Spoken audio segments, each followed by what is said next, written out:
Most people don't realize how much their personal information is being bought and sold every day. Data brokers are making billions, pulling details about you from public records and the internet, and then packaging and selling it, usually without your consent. That's how your information lands in the hands of scammers, spammers, even stalkers. It's why you get endless robocalls and why ads seem to follow you everywhere. That's where Aura comes in. Aura actively removes your data from broker sites and keeps it off. They also instantly alert you if your information shows up in a breach or on the dark web. But Aura goes beyond data protection. With one app, you get a VPN, antivirus, password manager, spam call protection, dark web monitoring, and even up to $5 million in identity theft insurance. All backed by 24/7 US-based fraud support. Other companies might sell just credit monitoring or just a VPN.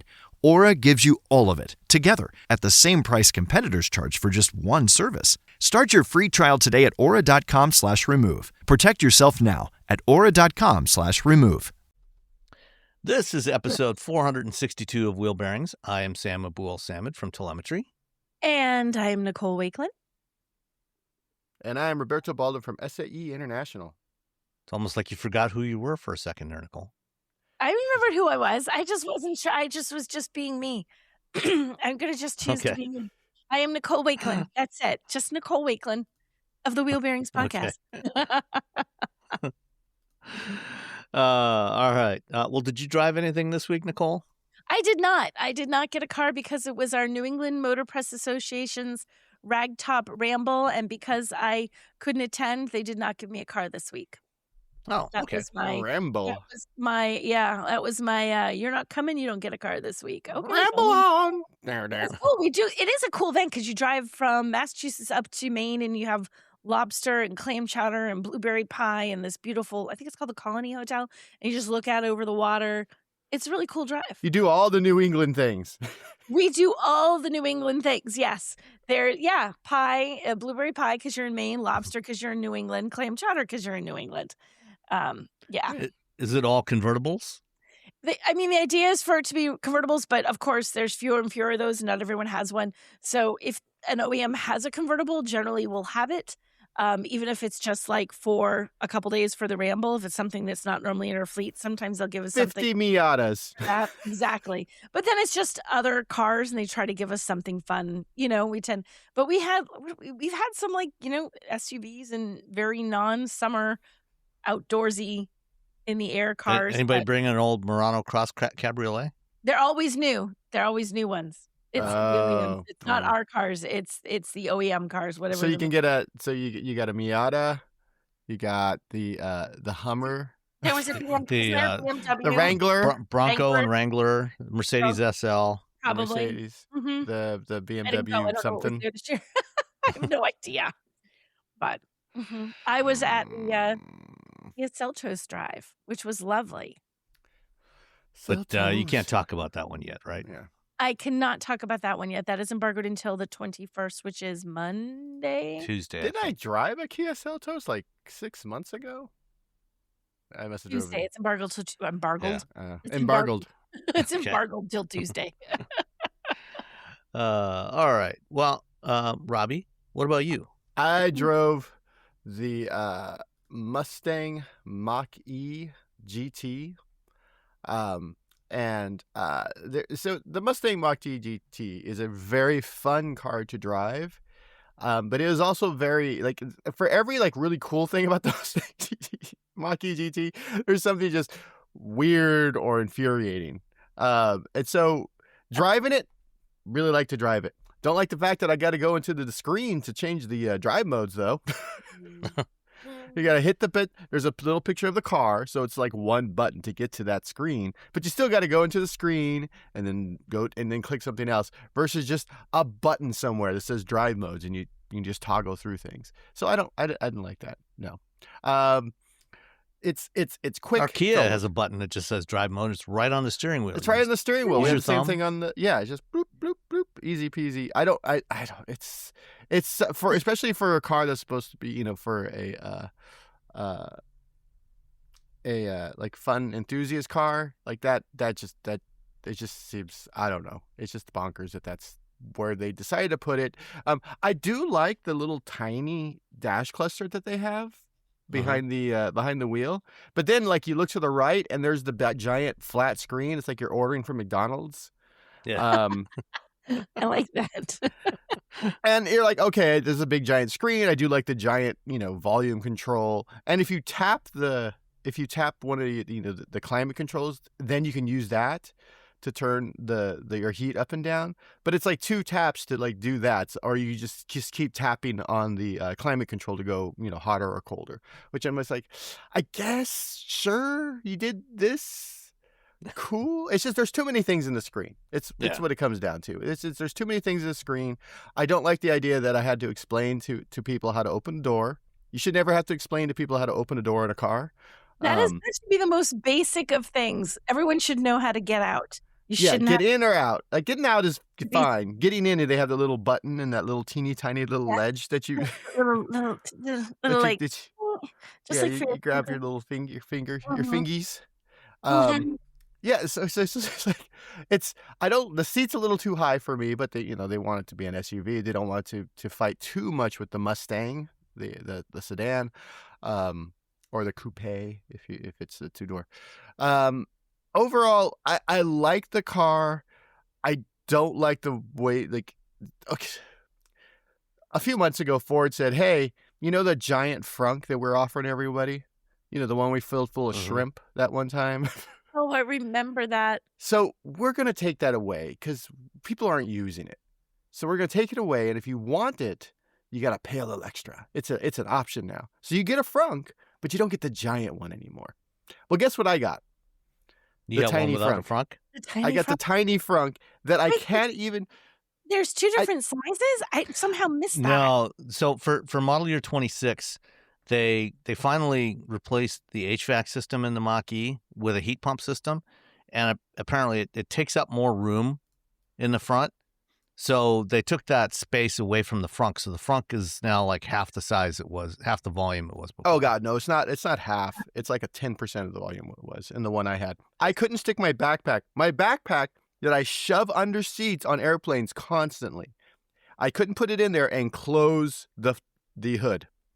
Oh. It's that small. It's just like, it's completely, I was so angry. I was like, cause I had to go somewhere and I took my work computer with me because in case something happens, I need to do some work. And as we were, so every time I get out of the car, I take my backpack with me. I don't leave my backpack in the car because that's dumb. That's how you get your gear stolen, period. People look in, they see a backpack, crime of opportunity. So we get back to the car and I'm like, oh, I'll just put it in the frunk. And then I open it and I'm like, oh, here's this tiny little frunk. So I took and I couldn't close the hood. I'm just like, I kept trying. And my wife's like, what's going on? I'm like, I can't close the hood. She's like, this thing used to be huge and now it's not. And so I stuck it in the back of the car. So that's annoying. It's still, even though, Ford is the first to support NACS as an automaker. This one still has CCS. It still has CCS charging, which fine, whatever. That's not a big deal. It only charges up to 150 kilowatts, which I feel like they could have I don't know. They could have done something, especially if they're like, oh, we did the heat pump, we took away your frunk, but we're like, what about nah. It just feels like because Ford has sort of pulled back on EVs, they've sort of left this really good car in a lot of instances kind of like, yeah, we're just going to do a couple little things. This is the fundamental problem that Ford had with that first batch of EVs they did with the Mach-e, the Lightning, the E-Transit, is they were all, pretty solid when they launched. I like the it's fun to drive. Literally nothing with them. Yeah. For the next 4 or 5 years. They didn't do, that continuous improvement. I mean, look at what Toyota did with the BZ4X and the Solterra. Yeah. They were bad and they made them good. Really? Yeah. No, it is unfortunate because it feels like this car has been left to sort of languish. And it is, again, a very fun car to drive. It is very solid. That this is a fun enthusiast car. And then I'm just like, there's just all these little things. I'm just like, God, just give it some love. Come on. This is a good EV that needs some love as it ages. And I don't think Ford is going to do that for a while. Which, when it came out, you're like, oh, cool, awesome, 150 kilowatt charging, yeah, that's great. Now it's hard to justify, that sort of charging speed when like everything else is up to, is coming in at 200. It's just like, oh, okay, all right, fine. And that's on cars with 400 volt electrical systems like the Mach-e. They're doing 200 kilowatts. They're doing 200. They're maxing it out. I mean, if the ID Buzz, which we all were like, what, 200? Okay, fine. Yeah. The ID Buzz, and we're like, all right. Which, by the way, I still love the ID Buzz. I'm just waiting for something to like the market to. I don't know what has to happen for those to either they need to do 800 volts or the prices for the used ones need to go down. In a couple of years, fingers crossed, get an ID Buzz for like 35. Anyway, so that would be your garage. You have the Ioniq 5. The Slate and the ID Buzz? That's too many cars. I can't have that many cars. I probably just got to get the Slate. Unless the Kia van with the PV5 comes here. Then I'm like, oh, forget it. Game over. PV5. Anyway, so it gets 10 hours. I'm sorry. Not 10 hours. It's 255 miles of range. Unfortunately, this week was bonkers. A lot of crazy shit happened. Oh, I'm saying the S word. I'm sorry. I don't know, maybe you can beep it. I don't know how that works. I can mute that. A lot of crazy stuff happened. It's got 255 miles range. I didn't have a chance to do my mileage run, which I'm kind of bummed about. I got home last night at like 1 a.m. and I was like, oh my gosh, I didn't do the mileage run. Oh no, Sam's gonna be so angry at me. So later, Sam's gonna hit me. It had, AC charging, 11 kilowatts. That's great. That I hit it out of the park when it first came out with that. That's awesome. Comfortable seats. The seats are comfortable for me. I like it. I still think they're sitting too high, but again, I feel like they did that just to give you more of that SUV feel. Every time I get in the car, I'm always constantly pushing down on the button. Yeah, like, lower. My biggest complaint about the Mach-e seats, and I think they have similar seat setup in the Maverick, is when you raise and lower the seat, it doesn't lift the whole thing up. It's actually like pivoted from the front. So if you raise it up, you end up kind of tilting the seat cushion forward. Like, oh. So you can't adjust the front and back. The front part never moves. Just the back. It's not like an elevator. It's more like a dump truck. Yes, it's dumping you. It's dumping you into the steering wheel. It's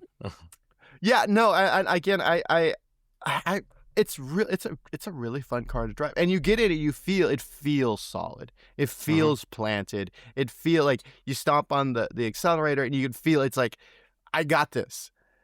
And I felt like when the first drive I did with this vehicle, whenever I would stop and take off, you would, because the way cars work, or physics, like the front end would lift a little and you get some squealing. I haven't gotten that this week on this. I don't know if they did something with it.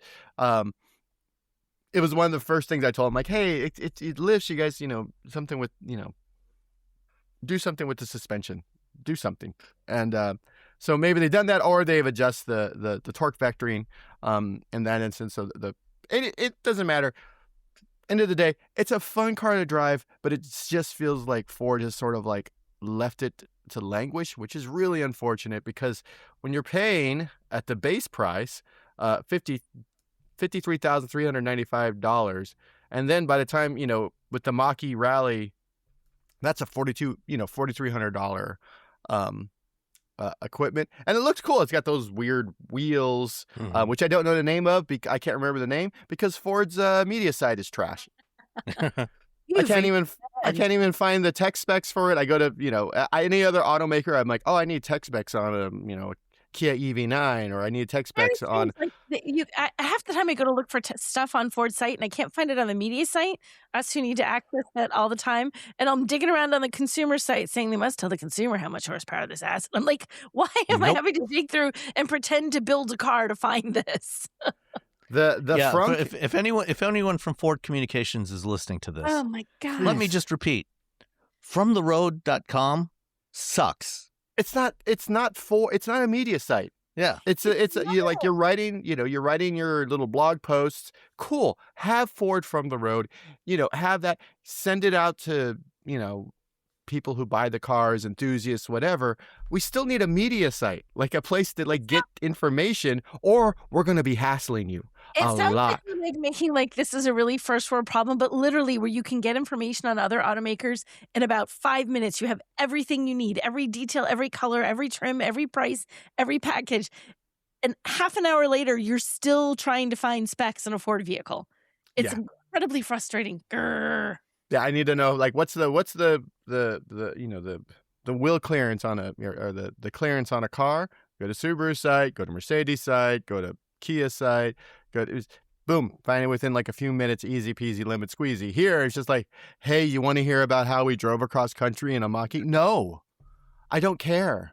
That's not that is not helpful to me at all. Your stories about doing things, cool. But it's not helping. It doesn't help me because I have a job to do. And that job is to give people correct information about vehicles so they can make choices that are extremely expensive. I think one of the things we do is we give people a yes or no. We either we Should allow you them spend to $55,000 on a Mach-e GT? Yes. Should you, which is a lot of money. And for some people, that'll be the largest purchase they ever make in their lifetime. And if I can't give them all the information, because I have to sit there and search, and then I have to email somebody, and then I have to do this, and they're like, "Hey, what's this?" It's very frustrating because I just want to give people information. By the way, the frunk is a $500 option. Yes. So you're paying $500 now for a tiny little frunk now. A tiny little frunk. Anyway, so yeah, I feel like that's a very nickel and dimey thing for Ford to do. To be honest, to take something that was big, add something, but don't adjust the packaging, make it very small, but also charge you money, $500, which is a car payment. One extra car payment for a tiny frunk that you can put a laptop in. The Bionic 5 has about the same size frunk. It's good for putting a cable in. That's about it. Yeah. But I'm not getting charged from it. It wasn't huge 3 years ago. It's just okay, we don't really have a frunk as far as we. But you know what Hyundai and Kia don't do? They don't charge you $500 for this, little mail slot that you can stick your charging cable in. So anyway, it had a wireless charging pad, which I know people love. It's got rubberized. It's got little edges, so that's nice. Phone is a key, regenerative braking, blah, blah, blah. Yeah, that's the Mustang Mach-e. It's a fun car to drive. There's a lot of things that I wish had been updated, especially considering where everyone else's EVs have evolved to. That's my Ford Mach-e. You guys want to guess the destination fee on this overall it's even more than that. $62,615 car that I drove. $1,895. $1,995. Sam was closer. $2,045. Oh, over two. Yeah. Where's it made? Cuautitlán, Mexico. Cuautitlán, Mexico. It better come with tacos. That's all I'm saying. If you're gonna charge me that much, I just want tacos. I just want tacos anyway. But I would be nice if your car came with. All things being equal, tacos. But all things being equal, give you a gift card for your closest taco truck. Yeah, just a little. Here's your. It's a Visa card, but it says tacos only on it. Tacos. This card good only for tacos. You go to a sandwich spot, they're like, nah, man, this is for tacos. It's a taco card. It says right here, tacos. Unless you want to get out of here. Get out. Maybe you can get a torta. Maybe. But you're supposed to get tacos. Anyway, yeah. Mustang Mach-e, fun car that just needs just some love. Just a hug or something. Just come on, Ford. Well, maybe they're just going to keep the current Mach-e going for another few years and then make a successor model based on the universal EV platform. I would hope. I feel like they're just holding for everything because they've pulled back and they're like, well, what do we do? and they're like, I think let's all just launch EVs, not just Ford, is just so strange because everyone like rushed to go, and it's sort of as if not everyone really had a strategy. It was just, what's your strategy? Build one. ding. It's like we must have one. Build one. Put it out there, and then they put a few out there, and they went, wait a minute, this strategy is not a strategy. We have to think about this. Turns out we had some bad ideas, and there are, I think I feel like I'm a Hyundai Kia fanboy, but they had a real strategy. They did. They were an And exception. They actually had a strategy. They actually had a plan, and it's okay. That's how you should do it. So the people who kind of didn't are now They're paying the struggling to price. find a plan. They're paying the price by having vehicles that they have to decide whether or not they want to even keep them in production. They have to decide if they change them. They have to decide if they just, in this case, like let them languish, I just, again, I mean, I feel like Ford saw the Cybertruck and were like, yeah, crazy with the F-150. They expected way more people to buy it. Big truck people are not really EV people for the most part. I think they didn't do a very good job selling these to fleets because I see a lot of Silverados and Rivians in fleets, but not a lot of F-150 Lightnings, which is weird because it is. On the other hand, companies here. A couple of like paving companies have like fleets of Rivians because you'll see them paving, and Yeah, landscape companies fleets of Rivians because you'll see them at someone's house and it's 2 or 3 Rivians. Like these small local companies, not giant companies, and it's not an F-150. It's never. There's one person in our neighborhood who owns a Lightning, and It's a great truck. yeah, I mean, I actually see a fair number of them around here. Of course, we also have, a lot of people who work for Ford, that probably got them, on employee discount and everything. So that, that certainly helps. But, you see a fair number of them around, but yeah, you're right. They're rarely in commercial use. It's almost always consumers that are driving them. Yeah. Whereas, GM did sell a lot more of those to a lot more of the Silverado EV work trucks to fleets. Yeah. And the F-150 Lightning is the same body as the regular F-150. So all the stuff that you put on your F-150, you could put on the Lightning. Anyway, I'm going to digress and let Sam talk about his vehicle this week. Most people don't realize how much their personal information is being bought and sold every day. Data brokers are making billions, pulling details about you from public records and the internet, and then packaging and selling it, usually without your consent. That's how your information lands in the hands of scammers, spammers, even stalkers. It's why you get endless robocalls and why ads seem to follow you everywhere. That's where Aura comes in. Aura actively removes your data from broker sites and keeps it off. They also instantly alert you if your information shows up in a breach or on the dark web. But Aura goes beyond data protection. With one app, you get a VPN, antivirus, password manager, spam call protection, dark web monitoring, and even up to $5 million in identity theft insurance, all backed by 24/7 US-based fraud support. Other companies might sell just credit monitoring or just a VPN. Aura gives you all of it, together, at the same price competitors charge for just one service. Start your free trial today at aura.com/remove. Protect yourself now at aura.com/remove. Did you know you can support Wheel Bearings directly? Head to patreon.com/wheelbearingsmedia and you can become a patron today. Your contributions will help fund the platforms and tools we use to bring the podcast to you. And exclusives and improvements are already on the way thanks to your generosity. So if you want to be part of an automotive podcast like no other, head to patreon.com/wheelbearingsmedia. We've updated the Wheel Bearings merch store, and now there's a whole bunch of new choices, new colors, new styles, t-shirts, sweatshirts, hoodies, hats, mugs, travel mugs, stickers, aprons, tote bags, you name it. You can get your Wheel Bearings merch at shop.wheelbearings.media. Go check it out. That's shop.wheelbearings.media. Okay. Go for it, Sam. I had the 2026 Ford F-150. Let's see, 4x4 Super Crew, Lariat, PowerBoost, with 10-speed automatic transmission. So lots of name, and almost everyone that has seen this thing immediately comments, that's a really nice shade of black. When in fact it is not black. It's antimatter blue, which is an almost black shade of blue. I love it. What color is almost black? It's not quite. My WRX was like midnight blue, so it just looked black. Unless you saw like a shimmer in the sun, then you'd see blue flecks. Yeah, my wife saw it and said, well, it's too bad it's black. Wish it was another color. And it's like, well, no, actually, Not black. look, stand over here and see the sun hitting Tilt your those head angles, sideways. and you'll see it is in fact blue. I don't believe you. You're a liar. Get out of my house, witch. So anyway, the PowerBoost, that's Ford's truck hybrid system. This is not quite it has, apart from the Raptor R, it has the most torque of any F-150. Almost the most powerful.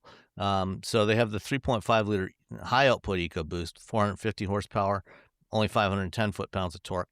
The PowerBoost is 430 horsepower, 570 foot-pounds of torque. It will tow in 4x4 mode up to 11,600 pounds. It's a crew cab, which is the way the vast majority of F-150s are sold now. When we were at the unveiling of the Ram 1500 Rumblebees back in May. Yeah, it was May. Tim Kuniskis talked about, he was asked, why they didn't do a regular cab version of the Rumblebee like they've done in the past with their sport trucks. And he said, nobody buys the single cabs, the regular cabs. Especially on an enthusiast vehicle like that. Like I see a lot of F-150 work vehicles that are single cabs and Toyota Tundras that are single cabs, but those are all like almost 90% of them are just like they're landscapers, they're fleet trucks, whatever. Yeah, and even those increasingly are extended cabs or crew cabs. These days, like Ram does not even offer a regular cab version of the 1500 anymore. They haven't since they dropped the Ram Classic a couple of years ago. So, they're like extended cab and crew cab only. Ford does offer a single cab version, but I don't think you can get the hybrid in the regular cab. So lots of power in this thing. Unlike the Tundra, which is, similar sized vehicle, similar output. I think the Tundra has slightly more power and a little bit less torque, but it also weighs like 900 pounds more than an F-150. Because steel body as opposed to aluminum. Aluminium. Yep. So this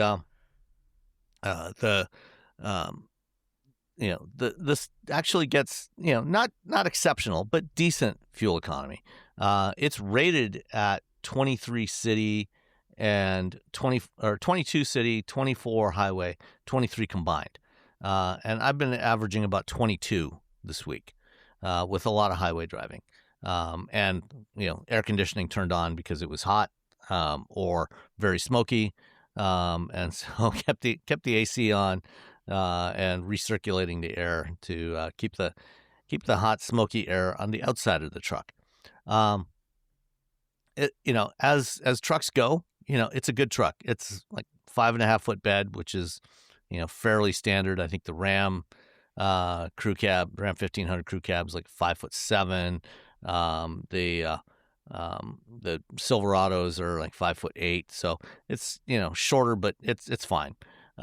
This one had the same type of hard trifold tonneau cover on it that was on the Maverick that I was driving last week, which is quite expensive. It's like $1,400. Tonneau covers are so pricey. I know. Yeah. Plastic that folds and locks. Yeah. I know. It's nuts. No, they're more, they're more complicated than that. But not a lot more complicated. But not much. This one also had the FX4 package. So it was a 4x4, had the FX4 package, which gets you some little more all-terrain tires, and some skid plates on the bottom It had the bed utility package with a whole bunch of tie-down stuff, which is like $1,845. It had the Pro Access tailgate, which is that new tailgate they launched a couple of years ago, where the middle half, so it's split, a quarter, half, a quarter, and so you can open it like a regular tailgate. And by the way, it's a power tailgate, so you press the button and it slowly lowers down. And when you want to close the tailgate, just kind of give it a little tap from underneath, and it lifts itself up and closes it. And then this Pro tailgate, the middle section of the tailgate is hinged sideways. So if you have a trailer hooked up, you can kind of open that up at an angle and still get some access to your bed without having to unhook the trailer to fully drop down the tailgate. It's kind of a neat idea, but it's also fairly expensive. It's where is it here? $745. Is it cheaper than when you don't think about it, you open the tailgate and then your tailgate hits whatever you're hauling, and then now you got a big old giant dent in your tailgate? Is it cheaper than a new tailgate? if you're willing to just drive around with a dent in your tailgate, which if you look at a lot of trucks, that's exactly the way they're driving around. You see the tailgate dip, you're like, oh. And I can't get mad at that person because I almost did that when I was when I worked for the. So I learned how to drive trailers and back in it and hook up and all this when I worked for the schools. I worked for the ag barn and so I worked on a farm. I worked on a school farm and it was mostly just animals. It was more of a ranch, I guess. But every once in a while, it would open. I'm like, oh wait, to get hay out or farm stuff out of the back, and then I realized I'm going to break the tailgate and my boss is going to yell at me. The only thing that stopped me from ruining the tailgate was getting yelled at by my boss. Yeah. So, if you can live with a little dent in your tailgate, not the end of the world. Save you $745. This one also had Blue Cruise on it. So I was doing my usual testing because the F-150 doesn't yet have the latest version, version 1.5 of Blue Cruise that's on the Mach-e. Some of the newer F-150s like this one have version 1.4. Some of the older ones still haven't gotten updated to 1.4. Ford just announced, I think this past week, that they're actually going to start shipping out an OTA update for some older F-150s to bring them up to 1.4. So 1.4 definitely works a lot better than the last version of Blue Cruise that I tried on an F-150. The curves where traditionally Blue Cruise has given up and said, put your hands back on the wheel. It works fine on those now. It'll do lane changing when you tap the turn signal stalk, but it won't do a lane change on its own, which is something that's in 1.5. Again, that's fine. The Mach-e did all that stuff. At this point, and I think hands free to me is just it's good when I have to eat food while I'm driving. Yeah, but if you got to eat some tacos while you're on a road trip. Yeah, I'm forced to eat food while I'm driving. It's I want to eat something and I want a little extra help while I'm doing it. That's all it is. The rest of the time, I just have my hands on the wheel, and it tried to get out. It actually tried to get out of the way of someone who was coming up behind me. I was in the left lane. Mm-hmm. And I was just like, whoa, what's happening? Because I wasn't used to that. I was used to only trying to overtake. And so I stopped it. But then I moved over anyway because I'm a good person. Yeah. Well, that's good. That's good to hear. I'm an okay person. I don't know if I'm a good person. Don't go too far, Sam. Yeah. So payload on this thing, 1,740 pounds. For reference, that little Maverick I had last week, 1,500-pound payload. So you only get 240 pounds more for going from a Maverick to an F-150. Seriously. The Slate is 1,500, right? I think so. 15 or 14. 1,500. It's 1,500 pounds. Yeah. Yeah, it's 1,550. No, wait, 1,500. Around 1,550. And 2,000 pounds. Yeah. Yeah. So 1,500 pounds for the Slate. I'm all. Yeah. So total price on the Monroney on this thing, which is not the price you would pay now if you went to the dealer and ordered one of these, but the price on the Monroney is $82,210. The base price of this truck was for the Lariat hybrid $63,360. Or no, sorry, that would be just a base Lariat with the 2.7 liter. With the hybrid, $82,210. So $19,000 in options and destination fees. You want to take a guess at the destination fee listed on the Monroney? 24,000. No, 2,400. Sorry, not 24,000. I feel like I can bid anything and I'll win. 24,000. I'm gonna go $23. I'm gonna go $23,000. It's actually $25.95 on this one. I should go the other way. But if you order one today, you will pay $27.95. Wow. Yeah. Oof. So, not an inexpensive truck, but gets a reasonable fuel economy for a big full size truck. And it's got that power thing in the back, which I think is great. Yeah. I think it's genius to have that, that the ability to like run all your tools without having to drag a generator. You usually typically have like a Honda generator you're hauling around. You don't need that. 7.2 kilowatt Pro Power on board. It's got the 240 volt outlet on there, so you can power your MIG welder off of that and assorted other stuff. So that's one of the advantages, and that's an advantage that they're still going to have over the new Silverado and Sierra that's launching this fall. Those are not going to have any kind of power export feature, which I thought was kind of nuts when they I asked them about that and said nope, we're not doing that, because they actually offer on the electric trucks, they have, I think it's 10.2 kilowatt output. Which is even more than the Lightning did, but not on the gas trucks. So, I hooked up a saw to the F-150 E-Transit, and for the F-150 Lightning, we did a review of it a couple of years ago for when I was in Gadget. We took a TV and a Nintendo Switch, and in the middle of a field, we played Mario Kart. There's a video of it somewhere. Look on Engadget's YouTube channel. Yeah. One other detail about this truck, the 10-speed with the hybrid system in there, at low speeds sometimes when you're maneuvering, it does feel a little clunky when it's engaging, when it's going between electric and hybrid mode. You can feel the clutch engaging, and so not always the smoothest transition between hybrid and electric mode. But it's not terrible, but compared to a lot of other hybrids, like especially the Maverick, the Maverick is completely seamless. This one, not so much. A lot of weight. It's got so much weight it has to drag. So yeah. The heavier cars with the hybrids, like a fun thing I like to do is just tap on come to stop and just sort of tap on the accelerator, and you can feel them they'll gurgle a little bit because they don't know what's happening. Yeah.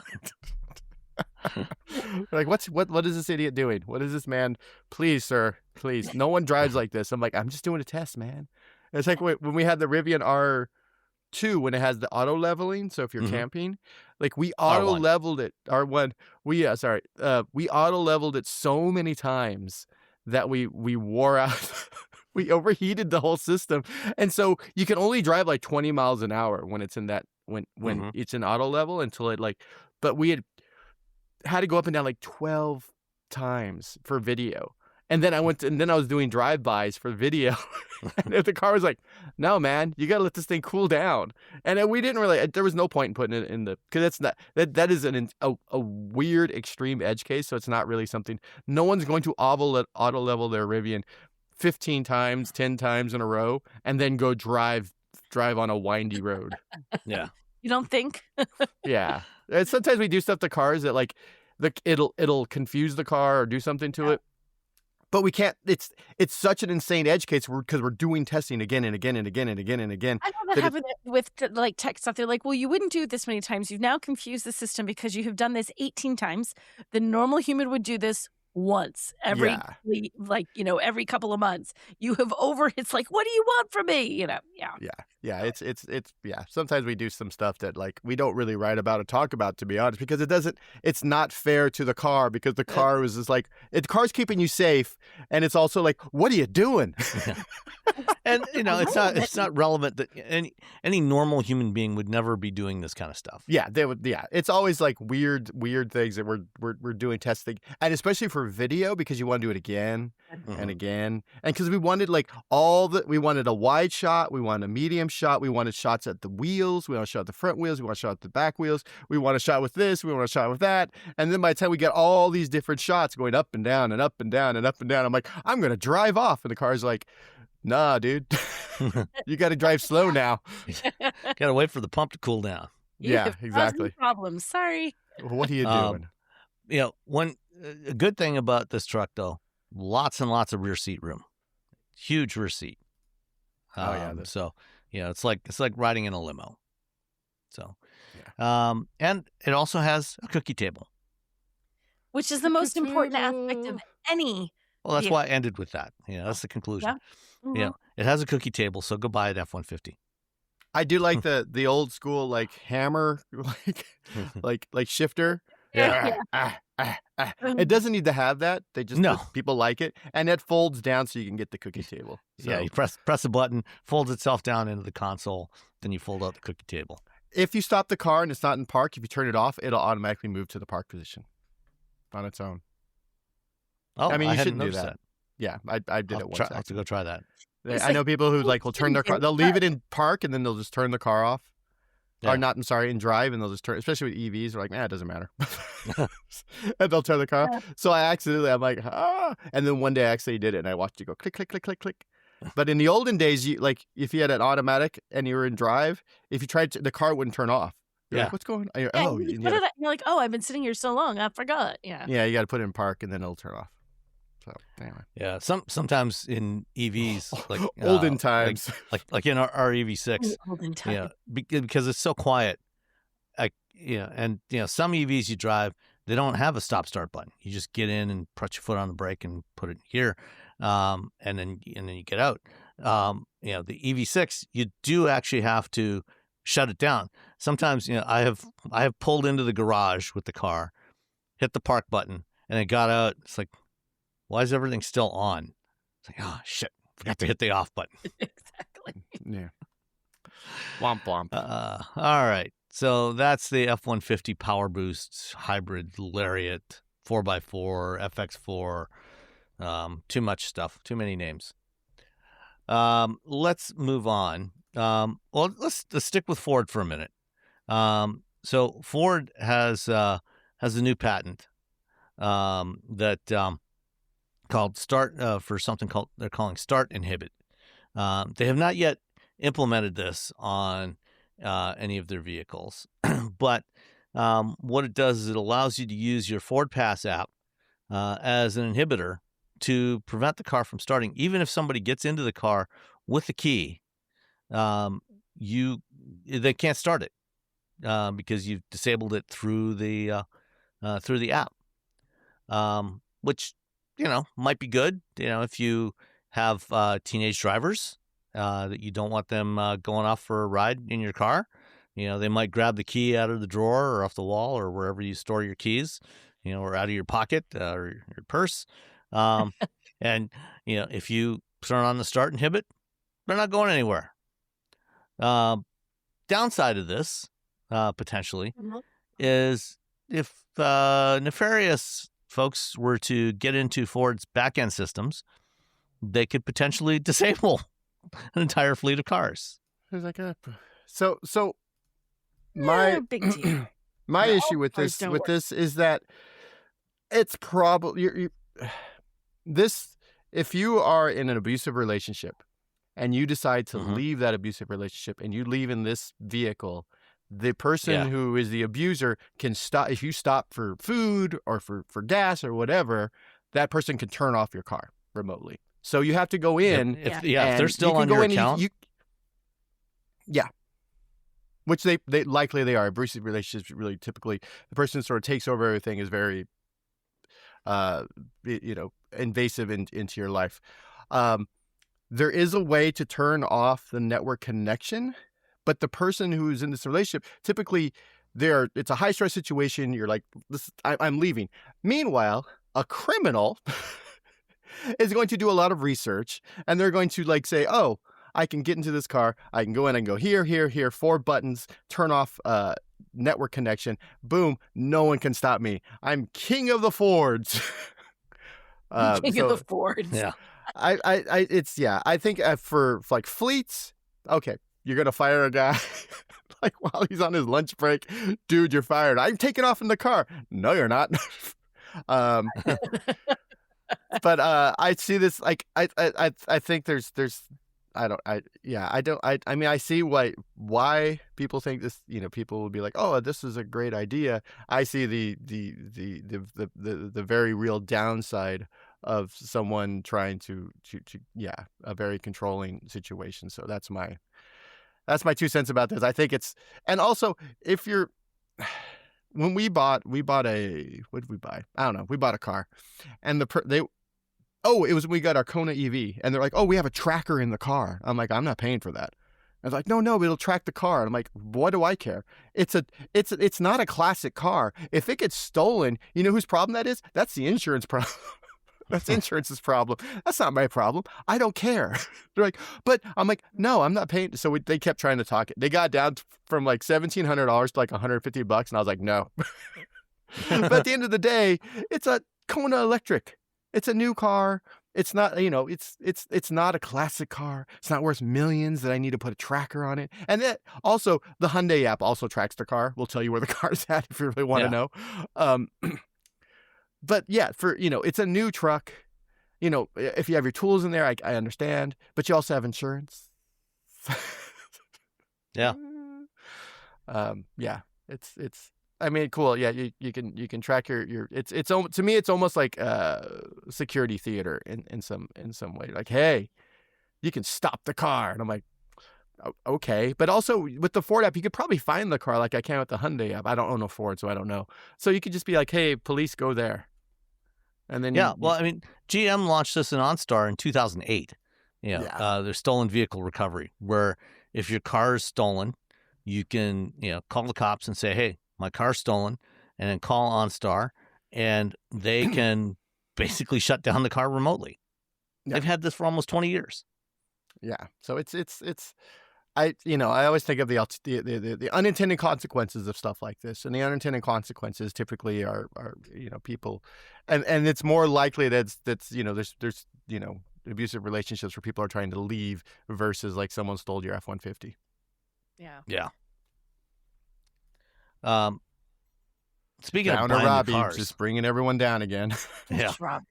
Speaking of buying new cars, I almost forgot to ask Nicole what the status of her car shopping journey was. I have chosen a vehicle. Yeah. I have purchased, it's being made, a BMW M340i X-Drive. Nice. Yay. So nice I choice. have this sporty little BMW sedan. I've actually always wanted a BMW. I don't know why I just didn't start there to begin with. But I finally... You wanted the adventure of an electric Jeep. No, I have an electric Jeep. Do you know what? I had to call them, Jeep, or their customer service line, because they will not stop sending me notifications. It's deleted. I deleted my account. I deleted the app. I deleted everything. But somehow I'm getting notifications every time someone charges it. And I'm like, this has got to stop. So I called them like, is somewhere you still have it linked to me? Guy's like, let me look. Oh, yeah. Wait, hold on. First, I have to activate your account again. Then I can go in and remove this one spot where your email is. Then I have like 5 emails. Your account's been activated. Your account has had an email removed. Your account has been deactivated. Your account. I'm like, oh, my God. So I think I'm finally done with the Jeep. So you but I did buy... What? So you would get an email every time whoever this vehicle is now out in the space. Did it tell you where the car was when it would charge, or you just say car charging? I could have clicked on it, but because my account is technically deleted, it doesn't take you anywhere. Oh, okay. I know there's some logic there, but delete. It would be like multiple. Charging started, charging stopped, charging started, charging stopped, charging started, charging stopped. I get probably half a dozen notifications of it stopping and starting at a time, and then I wouldn't hear anything for a couple of weeks. And then half a dozen notifications, and then I wouldn't hear anything. I don't know what's happening, but I think I finally got rid of that, and I finally have my BMW is all ordered and ready to go, and does not have a plug. It just has, you put the thing in the tank and you fill it up with gas, and that's it. And I'm very happy about it. I had a fabulous test drive when I went down to the other dealership, and the guys were really nice, and I can't wait for but it's going to be a little bit because they're actually like taking one in production and giving me exactly the color and exactly the things that I want. Cool. So I don't think I'll have it till probably September. I'm guessing September. I'm slated for the 35th week of production, which I think is like the end of August or something. So or middle of August. Did you wait? Where is it built? Where's the Is it built in Germany? Munich, I think. Munich, I think. Did you Yeah. think about doing the pickup in Munich and drive around and then? I mean, I could, but then I have to get it over to the U.S. Don't you have to get it? No, they take care of the whole thing is taken care of. There's a whole like system they have set up. Yeah, they have a factory delivery program. Yeah, nah. I just wanted to come to the U.S. Like I've been to Germany. Germany's less exciting for us. That's sad. Yeah. No, I love Germany, but I just wanted to come. No, we like Germany. You're like, nah, it's fine. I don't need to go I to just want Germany. it to come to my house. I want it to be here. I want a big red bow. I don't even know if BMW does red bows, and no one's giving it to me as a gift. I'm buying it for me. It's my own gift. Aw. But which I'm happy about. But yeah. So and it's blue. It's Portimao, I think is how they Portimao blue. Portimao blue. That's a and great color. It's Portimao blue, and it has a Tacora red is the interior, which is kind of like a dark red. And it has red Ooh. brake calipers because duh. So yeah, so I'm very excited about my new BMW that I've always wanted. Yay. Yay. So in week the- 35 is the week of August 24th. Yeah, All so right, there you go. sometime in September it will Yeah, because it's going to take a few weeks to get on a boat and be shipped Yeah. over. And exactly. I'll have it in time for fall to take it on a nice little drive through New England with the little sunroof open, moonroof, whatever, and the cool fall weather and the leaves blowing around and me going zoom, zoom, zoom. What is the difference between sunroof and moonroof? I've been an automotive journalist for a very long time. I've been a car enthusiast for a very long time. I've never actually thought about it until just now. You know, Like, what it's is the just- difference? strangely enough, typically a sunroof refers to a panel in your roof that can move back and open up, Yeah. but it's a solid panel. And a moonroof Okay, is a yeah, glass panel, so you can see through it. Oh, okay. A sunroof I'm Googling. A sunroof traditionally refers to an opaque metal or fabric panel that can be popped up, slid open, and removed. A moonroof is a special type of sunroof. This is like every bourbon is a whiskey, but every whiskey's not a bourbon, or however Yeah. it goes. Because a moonroof is technically a type of sunroof, All but it cannot be removed, but slid back or tilted open, and it's made of glass. right. MOON, that spells moon. So that's it's a All moonroof. right. Look at all the things we've learned today. And then in the chat, Adam Jakowenko said, I have a Mach-e, and yes, the Ford app shows you real time where the vehicle is. I mostly use it to remember where I parked. Good job. That's the Thank you, Adam. that is a real problem for us when we have cars. We're like, wait, what did I drive today? My problem is always at the airport because not only do I not remember what car I parked at the airport, I have 52 different places that I have parked. So now I have to take a picture of the car and then I take a picture of the nearest post. I'm like, you're looking for this car at this post. I take a little picture of the number, the car, and then the parking space number, because the parking don't space have a number is number. based on the what floor it is of the You place don't I get parked. parking space numbers. You just get a post What? that says like 6AA or Oh. 7AA. Oh, It's like, and there's 7AA through KK, which is one elevator, and then 7 like LL to What? this is a different elevator. And then if you're on the highest floors, you got to go to a further elevator, and then you still have to go up, and there's the AA and KK. And Logan Airport is the most complicated parking. I sing a little song to myself about the floor as I'm walking to the elevator, and then I'll remember later. If I sing a little song to myself, I remember a lot of things. So if you ever see me just walking along, humming to myself, a song about the parking garage, or just any random song. it's just a little like, I'm on level 5, and then I just get in the thing. So if you ever see me walk into an elevator in a parking garage and my little head's bopping back and forth, well, my giant head is bopping back and forth, you know that I'm remembering where I parked. This is one of the nice things about living here in the Detroit area. A lot of the times when I'm traveling, I get that coordinated with when I'm swapping cars. And so usually I just leave the car at Quick Park, which is one of the off airport parking facilities here at Detroit Metro Airport, where the fleets keep all their, have their cars for people that are coming in or going. And so I leave the car at Quick Park. They have an area up at the front for the press cars. And then when I come back, I just walk into the office, grab a set of keys out of the drawer. They used to ask us for ID, and they would hand us the keys. Now they just have them in the office there. You just walk in, grab the envelope with your keys, and walk out, and the car's right there, and don't have to remember anything. They moved like companies here in the Bay Area, like where, and I haven't done a swap at an airport in like a couple years at this point. And the new company, I did it I was like the first person to swap. Way off the airport. And now, I got, it's like way, way, way off the airport. And the person was like, wait, what? Like they was so new when I did it last time. And it was like 11 p.m., midnight, 1 o'clock in the morning. We just come back from, I think, Japan when I was getting the car. And it was just like, I'll forget it. So now I just drive my own car. I just take Bart. I'm like, like I have a car swap while I'm gone in LA this week. And I'm just like, you know what? But they're bringing me 2 cars next week. And I'm just like, I'm not even going to because I was like, oh, maybe I should do a car swap. And now I'm like, no. That's because they have to come to my house anyway for at least one of the cars. So they might as well drop both of them off. Nice. All right. Let's carry on. So do you guys remember the VW thing? Yep. Yes. I saw one the other day. I saw one in California, and he was driving along we were near Marina Del Rey. He was driving along in a little VW thing, and it was fabulous. These 2 kind of youngest guys, and the car went like 3 miles an hour. It barely drove. It was hilarious, but it was really cool. There's somebody in my neighborhood that's got one. Yeah. An orange one.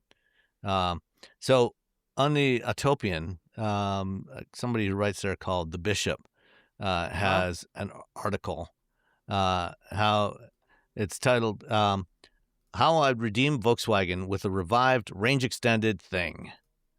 Is the Bishop like the Macalope from like Mac Life? Probably. Or I'm going to say mean things, but I'm not going to put my name on it. I'll put my name on it because I can't stand by the courage of my convictions. Okay. Come on. Are you the Bishop, Sam?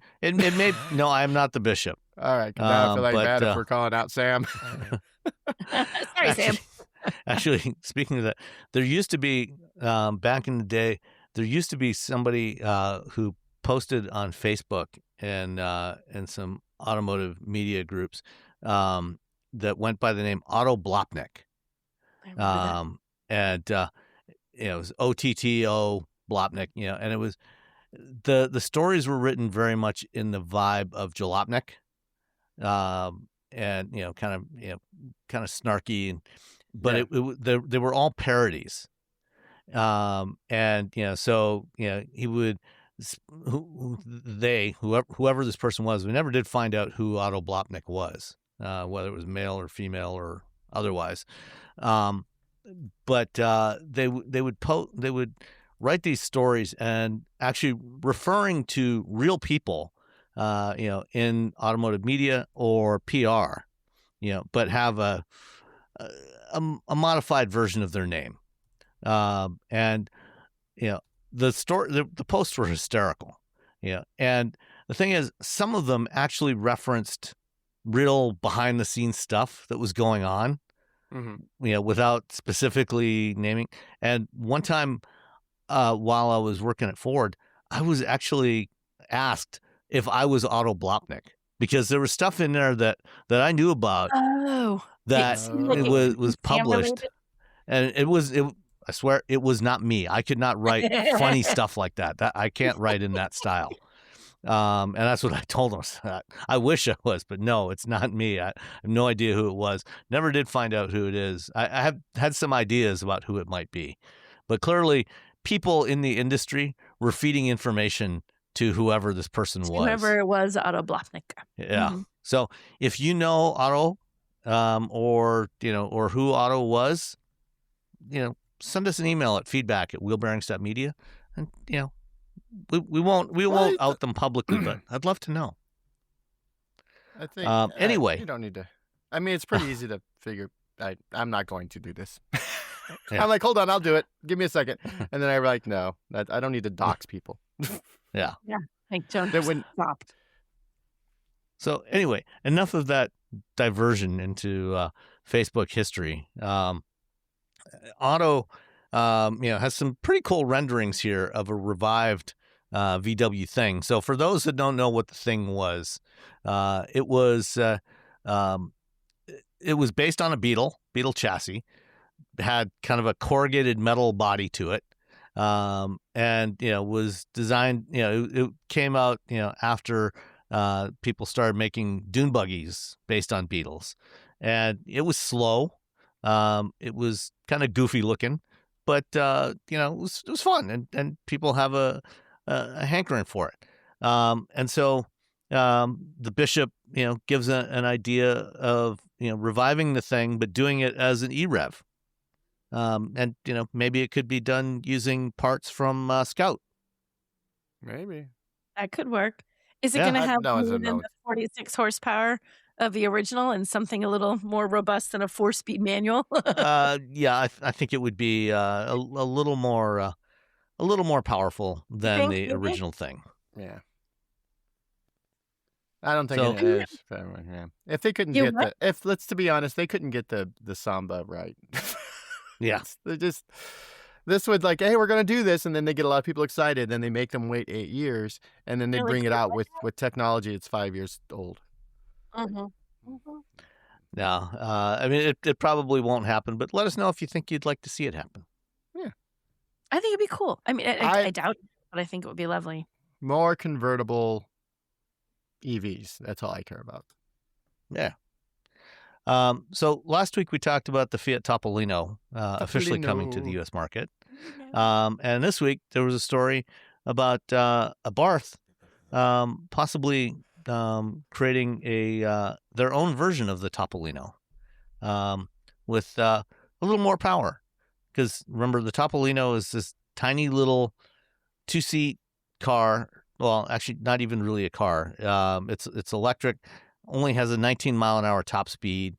25, and if it's for free, but you got to wait for it. Yeah. And this Abarth Topolino that they're saying might get built, kind of has the look of an Abarth, but it's so cute. And it has a higher top speed of all the way up to 25 miles an hour. Well, that's the regular one. You can get 25 in the regular one too. No, I think it's only 19. No, you can get the free kit. Like they have for free. You can there's a conversion to make it 25, but it won't be available I think until 2027. Okay. Yeah, this is less. It just looks cooler, I guess. And that's not the actual car. It's just somebody went on ChatGPT. Yeah, just a render. Yeah, just came up with an idea. Yeah. It could look like this. All right. Let's see. So I know one of the things people complain about with the Polestar 4 was the absence of a rear window, which was the least of my complaints with the Polestar 4. But now, apparently, they're working on a version of the Polestar 4 with a rear window, but it's the Autocar is calling it the Polestar 4 SUV, but it's a wagon. It's a wagon. It's just a long roof version of the Polestar 4. It's a wagon. Yeah. It's a wagon. Man, we're never getting this thing. No. We're not getting any Polestars. Yeah, we're not getting it. Nope. It's a shame because I actually like this one. Do you know anybody who bought one? Looks cool. I know people who were trying to buy actively because they were at such a discount now, and Volvo's still around, and Polestar's technically still around. It's just not around here. Do you know anyone who's purchased one since the announcement of I its do imminent U.S. not. Not, demise? yeah.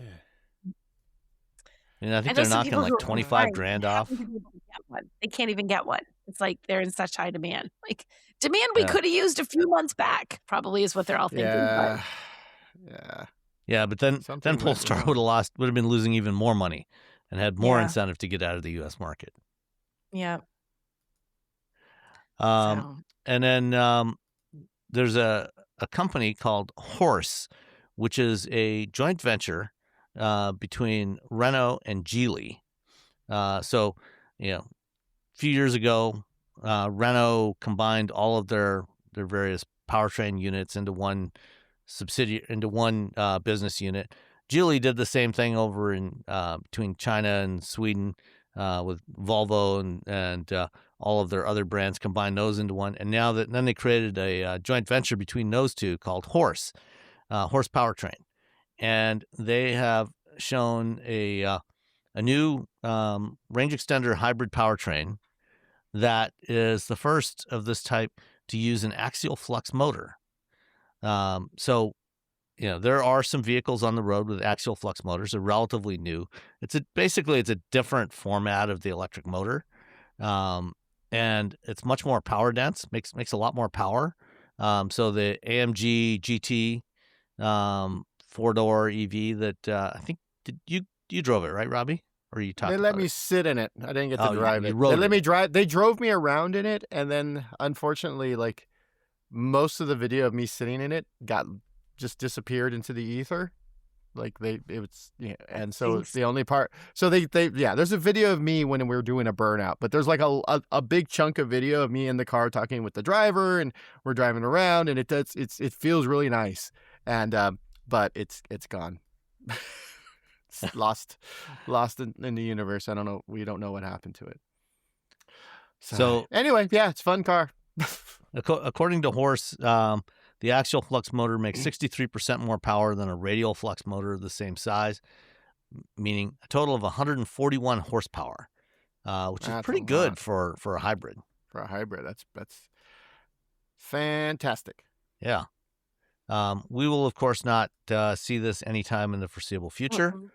Well, actually, you know what? We might, because Geely's going to use these things as well. Something like this could end up in a future Volvo, Oh, possibly. that's true. Yeah. All I can see is that it's So- called a D20, and I want it to be a die. Like you roll Just a roll it. D20. like roll for. nerd is- it's a D20. I don't know. It's a D20. All right. We have also previously talked Nerd. about some of the China-only Volkswagen EV models that they revealed last year, and are starting to build now. Some of these have been developed in partnership with some Chinese OEMs, including Xiaopeng, and they have a Model 3 sized, smaller mid-sized sedan called the Unix 07 that is using Xiaopeng's electrical architecture and some other components and some software from those guys. Currently only available in China, but apparently Volkswagen is thinking about building at least a couple of these models in Germany for sale in Europe, which would be interesting because they also have their partnership with Rivian they have their joint venture with Rivian for Rivian's software and electronic architecture. And that's supposed to be going into like 30 different Volkswagen models, Volkswagen Group models, by like 2030 or 2031, starting with the ID Polo, and some other models next year. And if they start building these Xiaopeng-based EVs in Europe, I wonder what that would potentially mean for their relationship with Rivian. I mean, they paid Rivian a lot of money. I think they're just throwing everything at the wall. They're just going to try whatever they can. They're partnering with everyone because they've, it's really, it's hard to make EVs, which they, especially software, which I think, when we all drove the ID4, the first 6 months, the software was just absolute trash. and it got better, but it wasn't. So I think Volkswagen needs help. Yeah. That's all there is to it. And this is how they can at least get their cars in the folks' hands, whether it's via Rivian or via Xiaopeng, that's good for Volkswagen, because at the end of the day they can say, you bought a Volkswagen and now maybe you'll buy another Volkswagen later on. Fingers crossed. Yeah. Hopefully. That's the idea anyway. Well, speaking of Rivian, I had a chance to drive the R2 this week. Oh, cool. Only had a little bit of time. We only had about an hour with the car, but we actually spent more time than that at Rivian's Tech Center here in Plymouth, talking with various engineers, including Wasim Ben Said, who's the chief software officer for Rivian, and also the co-CEO of that aforementioned Rivian Volkswagen joint venture. And I got a demo from Wasim of the new UI in the R2, which has been changed quite a bit from the R1. The software is updated, but the big thing they changed functionally is the halos on the steering wheel. So the R1 has these little rollers and then toggle switches that allow you to control some of the stuff from the steering wheel.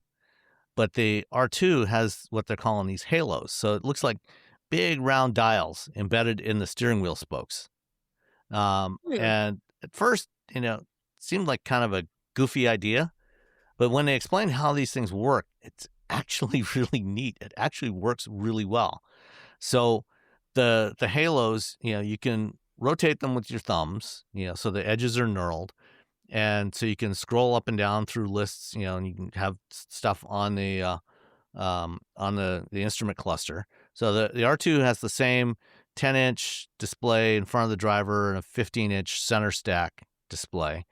But then with the halos, you can roll them up and down, and they have haptic actuators in them. So when you're going through lists, it actually clicks as you go through each one. So you don't, so like an you iPod. have some, like an old feedback, iPod. Yep. And then also you can press forward on either of the halos with your thumbs as a click. And then you can also pull back on the halos with your fingertips, so it's like using a paddle shifter. So again, depending on what you're doing, what mode you're in, it can go either direction. And then you can also push in or pull out on the edges of the halo. So it's like a rocker, to do different things, so if there's something in the instrument cluster, or you want to go to a sub menu, you can just pull or push, as needed. It's kind of complicated to explain, but it works really well. And I'm going to drop a video in here that I did with Wasim. And then you guys can watch that. And then be right back after that. And then we will walk customers through some of the main functions. Digital key, the car comes with digital key similar to the R1 Gen 2. This is what we introduced last year. It's a native OS digital key, so you have it directly from your wallet, for example, on the iPhone or on Android. You can also using UWB or it Bluetooth? uses ultra wideband. Okay. And then it also has backups with Bluetooth Low Energy, and then it has also a backup with NFC with up to 5 hours in case the battery dies. The native support for Apple Watch as well comes with the solution. Then getting situated, let's do this later. And then, one of the moments, which are really some of the playful moments, is finding a name for the R2. Let's call it R2D2. And then the same name will be replicated in the mobile app. And then some of the new features that we have introduced with the R2. So this is the highway assist, similar features to what we have today on the R1 Gen 2. So it's The universal hands-free. universal hands-free, and then by starting end of year, it will be able to do point-to-point. Okay. And then beginning of next year, we will start having the new hardware with our in-house chip, the wrap, and then the LiDAR, which will be capable of doing eyes off. So the point-to-point capability is going to be on the current hardware. So if somebody buys one today, they'll get that point-to-point capability. Okay. Correct. Driver display.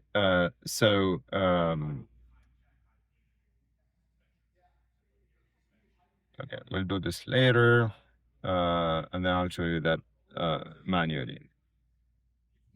Okay, so some of the really the new controls that we are introducing here is the halo wheels. So this is really a way for us to add more physical controls to the car, but then without necessarily cluttering the entire interface. So the way to think about it is it's a haptic wheel, which is really software defined. So the menus changed based on the context. So in this case, for example, here I'm changing the fan, and actually you can touch it. You will see that you get that click. You get that click. And then if I am basically in temperature, you can touch it again, and you will see that the detent is different. And it's really like it's that like that tactile feedback, but then also the fact that you have a configurable detent, which adds some playfulness, and then also the variability of the different functions. Similarly here, I can have volume, and then if I click here, I can push from the back. It's like a pedal shifter, and then I can switch drive modes. And you see here, I have switched to sport. Similarly, I can switch to conserve directly by one click using these buttons. And then similarly here, I can switch menus, and then I can go from music, I can go to the energy widget. It gives you a lot of flexibility to access menus directly from the UI. Yeah, I think that's a really interesting approach to the hardware.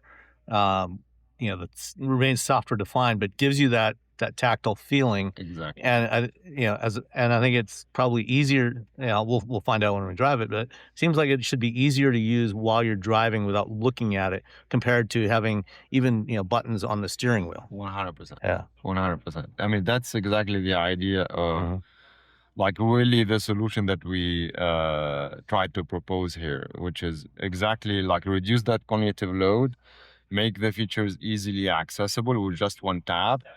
But then at the same time, add playfulness and add a tactile feedback, which is configurable, flexible, and really adds more enjoyment to the overall experience. Similarly, some of the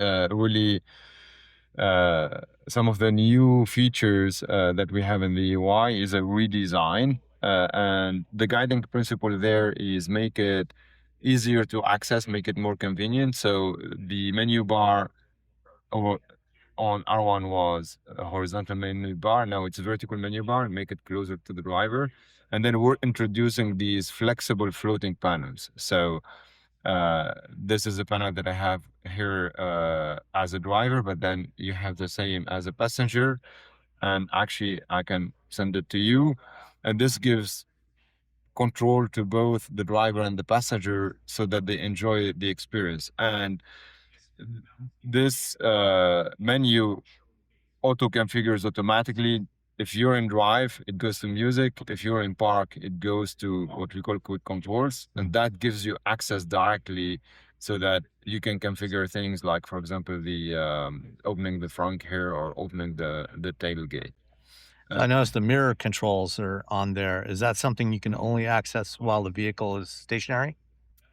Or is it just it automatically comes up when you're stationary? It automatically comes up. But then if you're, let's say you're driving and you want to access the mirrors, you can do it from here.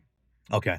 Yeah, you still have that possibility, but then the automatic function is like we try to remove one click to make it easier for you. So, then to tap the mirror, is the control then through one of the halos, or okay, that's just this is in this case to fold the mirrors, but then if I want to, like in this case, okay. So it's a couple of taps first, and then you adjust with the halos. So you're absolutely right. You adjust with the halos, and then like if same thing. If I want to adjust the steering wheel, it's with the halos. Yeah, the reason I asked particularly for the mirrors, less so for the steering wheel adjustment. If you're on a long drive, sometimes you're shifting your body around. You maybe want to adjust your mirrors while you're driving, and so having easy access to that, without having too many taps on the screen, especially, I think is important. 100%. 100%. So some of the really other simplifications that we have done to the UI is the new settings menu, which is a contextual menu. So like here, I have access to the overall configuration, updates, drivers, and keys. But then if I go, for example, to music, and then I tap settings, then the music settings come up. And this is really a way, like again, that same spirit to reduce the number of taps, to make it like much more accessible for and much easier to access for drivers. It's like settings has been one of the pain points in our current UI, the old UI. Like sometimes you have to search 3, 4, 5 menus so that you get to the feature that you would like to use. All the features that we currently have on the R1, whether it's the energy app here with like really accurate range prediction, telling you exactly where your energy is going, charging performance, things like gear guard with the sentry mode, with the incident cam or dash cam. All of those features are available on the R2. And then here, if I go back to music, we have native integration with Spotify, with Audible, Apple Music, Tidal, and then we are also introducing iHeart digital radio as part of the overall package. We do have to rotate here. Yeah, okay. Just give me 1 minute. Yes. And then same thing, similar to what we have with the R1, we have an integrated trip planner. So if I look for, like, let's say a destination here, I want to go to Detroit. Basically, the car will automatically calculate the best route for me. It will calculate the best chargers, and then it will include our charger reliability score, which is really guiding the customers towards stations that are highly rated based on the data that we collect from the field. So you're getting telemetry data from customers and developing that charging score. And then for the routing, figuring out where to charge, I assume you're also utilizing technology from a better route planner, which you acquired several years ago. 100%. That's exactly it. Which is like.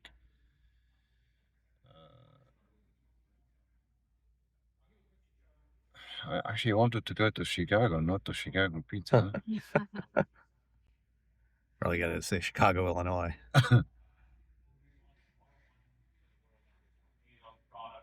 Yeah, it's close enough. Area.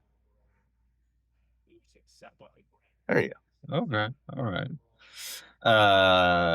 So yes, so it's the ABRP route planner, which is natively integrated here with our own in-house charging score. So you see here, it's selected a Tesla, which is a charger rated A, and it's selected another Tesla, which is rated B.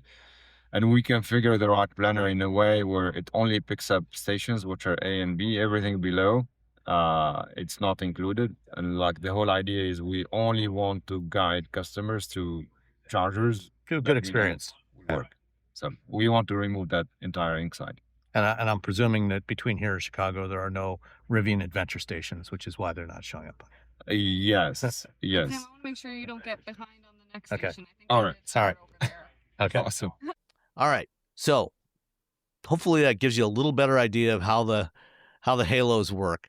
But driving this car, the halos actually give you a lot more physical input than you get with the R1. So even though, they've got, when you look at the inside of the R2, it looks much like the R2, like everything's embedded in the touchscreen. There's actually a lot more physical control than you have in the R1 thanks to those halos. And it's still not perfect. I It's still wish not they would. something I can just like reach over and grab. I got to learn a whole new interface for things that are still happening on screen, which means I still have to look down to see what's happening. But it's on the screen that's in front of you. Yeah, but it's still not. Rather I'm than not over looking on at the side. road. Again, I can drive Yeah. my BRZ, and if I want to change the temperature, I don't have to look and make sure that I'm Well, tapping yeah, exactly but where I need to do. Yeah, but the thing is that the temperature, like I think it's for the right halo, the temperature is the default. And so you don't have to look at it. You can just scroll it up and down Okay, without looking so at that it. makes okay, so that's better. Yeah. It's still learn a whole new interface. We're going super clever because we didn't want to put a couple knobs in the car. Yeah. But like I said, after driving it for an hour, it actually feels like it works. I'm going to hopefully be getting one of these fairly soon to spend more time with it. But after an hour in the car, it came pretty naturally, pretty quickly. Unfortunately, you still have the software controlled vents. Oh, Still a bad idea. Why? I know. I just, what are we doing? Why are we being clever at the expense of things working? It's like the doors. Like I shouldn't have to explain how doors work to people. I shouldn't have to, when someone gets in the car and they're like, oh, I need to, and they're looking for the vent control, I shouldn't have to say, okay, so you need to go into here, and then you go here, and then you move your finger around, and the vent will move around. And they're like, oh, that's cool. And then 10 minutes later, like, okay, this is annoying because I want to change the vents. How do I get back to that again if I want to adjust the vents? Yeah. Yeah. I don't, there's so many things in cars that we just don't have to explain, and now we do. Yeah. We shouldn't have to explain. I should have to explain how to get in the car, how to get out of the car, how to adjust the vents, how to turn the radio up and down. It's just none of this should be that hard. This is all go ahead. It's clever for the sake of clever. Yeah, absolutely. They did do a lot of good stuff though with the R2. They did a lot to make it much more affordable to build, much more cost effective to build. So hopefully they can at least break even, if not make money on this thing before long. Like one interesting example is on the front wheel arches. They've got this little thing here. It says Rivian on there. It's backlit, and previously they had on the R1 they had the turn signal repeaters were on the leading edge of the wheel arch. And so they had to run wires to that and have a bulb in there. And, and then they also had a turn signal repeater in the mirror housing. And they got rid of both of those. So the one that's on the leading edge of the wheel arch is just a reflector. They got rid of the one that's in the mirror because the one that's down below now, you can see it from all over, from the front, from the side, from the back. And so they just have this one there. So they really simplified stuff like that. That's also, in the structure, let's see, where is it here? They, so for the rear structure, they're using castings, but it's not just one big casting like Tesla uses or like what Ford is going to be using on the universal EV. The casting is actually made up of 3 parts that are bolted together. And so, if you have a crash, because there's 3 sections that they can easily unbolt and bolt in a new one, it makes it a lot easier to repair. They can still do, if they need to, they can still do the, do the cut and adhesive bonding, but this approach is actually even easier. And because the castings themselves are a lot smaller, you don't need these big, enormous die casting machines. You can have much smaller machines that are much more cost effective. So, a lot of stuff that they did, according to Rivian, they took 50% out of the bill of materials cost and manufacturing cost of the R2 compared to the R1. So it costs half as much to build. It does not, by the way, cost half as much to buy, but it costs half as much to build. Which is, they got to make money. Yeah. I think they did a lot of when they refreshed the R1s. I mean, they did a lot of this sort of work to make it more cost effective to build the vehicle, which is like, yay! It'd also be cost effective if you put just manual little controls on the vents. Oh, yeah, absolutely. It just seems like that'd be cheaper. I'm Yeah. just saying. I don't know why you don't want to do that. They also changed the front the suspension, so they got rid of the air springs. Now it's got steel coil springs all around, struts in the front instead of a multi-link or control arm front suspension, so that's cheaper. They got a structural battery pack, so there's a big hole where the floor pan should be in the body in white. So again, took a lot of cost out of there. But you know what they kept? They got a 10 cubic foot frunk. Yay! Yay! A nice deep frunk. You can actually put a backpack with your laptop in and assorted other stuff. I was just like, I'll just put my backpack up here, and I was like, I can't close this. I guess I was like, won't. what are we doing? I'm like, it's again, if you don't have a frunk on your or if you have a tiny one and it's always going to be tiny, fine, whatever, it's fine. I was very excited when I went to the Slate thing, how big the frunk was, because I'd seen the videos. Yeah. I'm like, yeah, whatever, and they're like, oh, you can put like two carry-ons and a backpack in there, and I'm like, oh, there's so much room in here. I could put a guitar. That's my thing. I could put a guitar amp in here. That was like my big thing. I'm like, oh, yeah. It's great if you have it. If you don't, then you're like, all right, fine. But then to have it and be like, psych, take it away like Lucy with the football. That's sad. Yeah. Like Lucy with the football. And of course, they also have lots of accessories. They've got a new version of the camp kitchen now. So instead of how much is sliding out that? of the gear tunnel, because there's no gear tunnel on the SUV, they have this thing now, which is like it's a big tray with two inductive burners in it. There's a drawer. There's a prep surface on there to prep your food, and it now only costs $1,400. That's better than $5,000, but not Yeah. as cheap as like a cheap hibachi you can just buy at Where the does store. it go? Does it Yeah, just like what are the two poles? Like what's that's going on? in the sides of that image? Where does it go, Sam? You can put it in your cargo area in the back. So does it Okay. just, like latch in there with those two poles? Yeah. What's the I deal with can't the remember what poles? the deal with the poles Yeah, was. what's the deal with the poles, Sam? What's the deal with them? You can't remember. What's the deal with those I can't poles? remember that. All right, But there's there's a a lot big of room back there, though. Yeah, That's there's a nice. lot of cargo Yeah. space. Yeah. You got like 27 cubic feet behind the seats, and then with the seats folded down, I think it's like 79 cubic feet. It's big. There's a lot of space in the back. It's only a 2-row. This thing is about a little, just slightly more than a Toyota RAV4 in terms of size. It falls in between a RAV4 and a CRV size wise. Ah. So it's a good size. It's a nice size. It's like almost 16 inches shorter than an R1S. But they're launching with the R2 Performance only, so that's what they're delivering now. This fall they're going to launch the R2 Premium, and then next spring they will launch the R2 Standard. And so the R2 Performance and the Premium are 330 miles of range, and then there will be a version of the Standard with a slightly smaller battery with like 270-ish miles of range. 275. The R2 Premium or the R2 Performance, 656 horsepower, which is way more than you need. If you don't absolutely need one Where are you right now, going? just wait for the Premium. It's like 430, which is still a lot.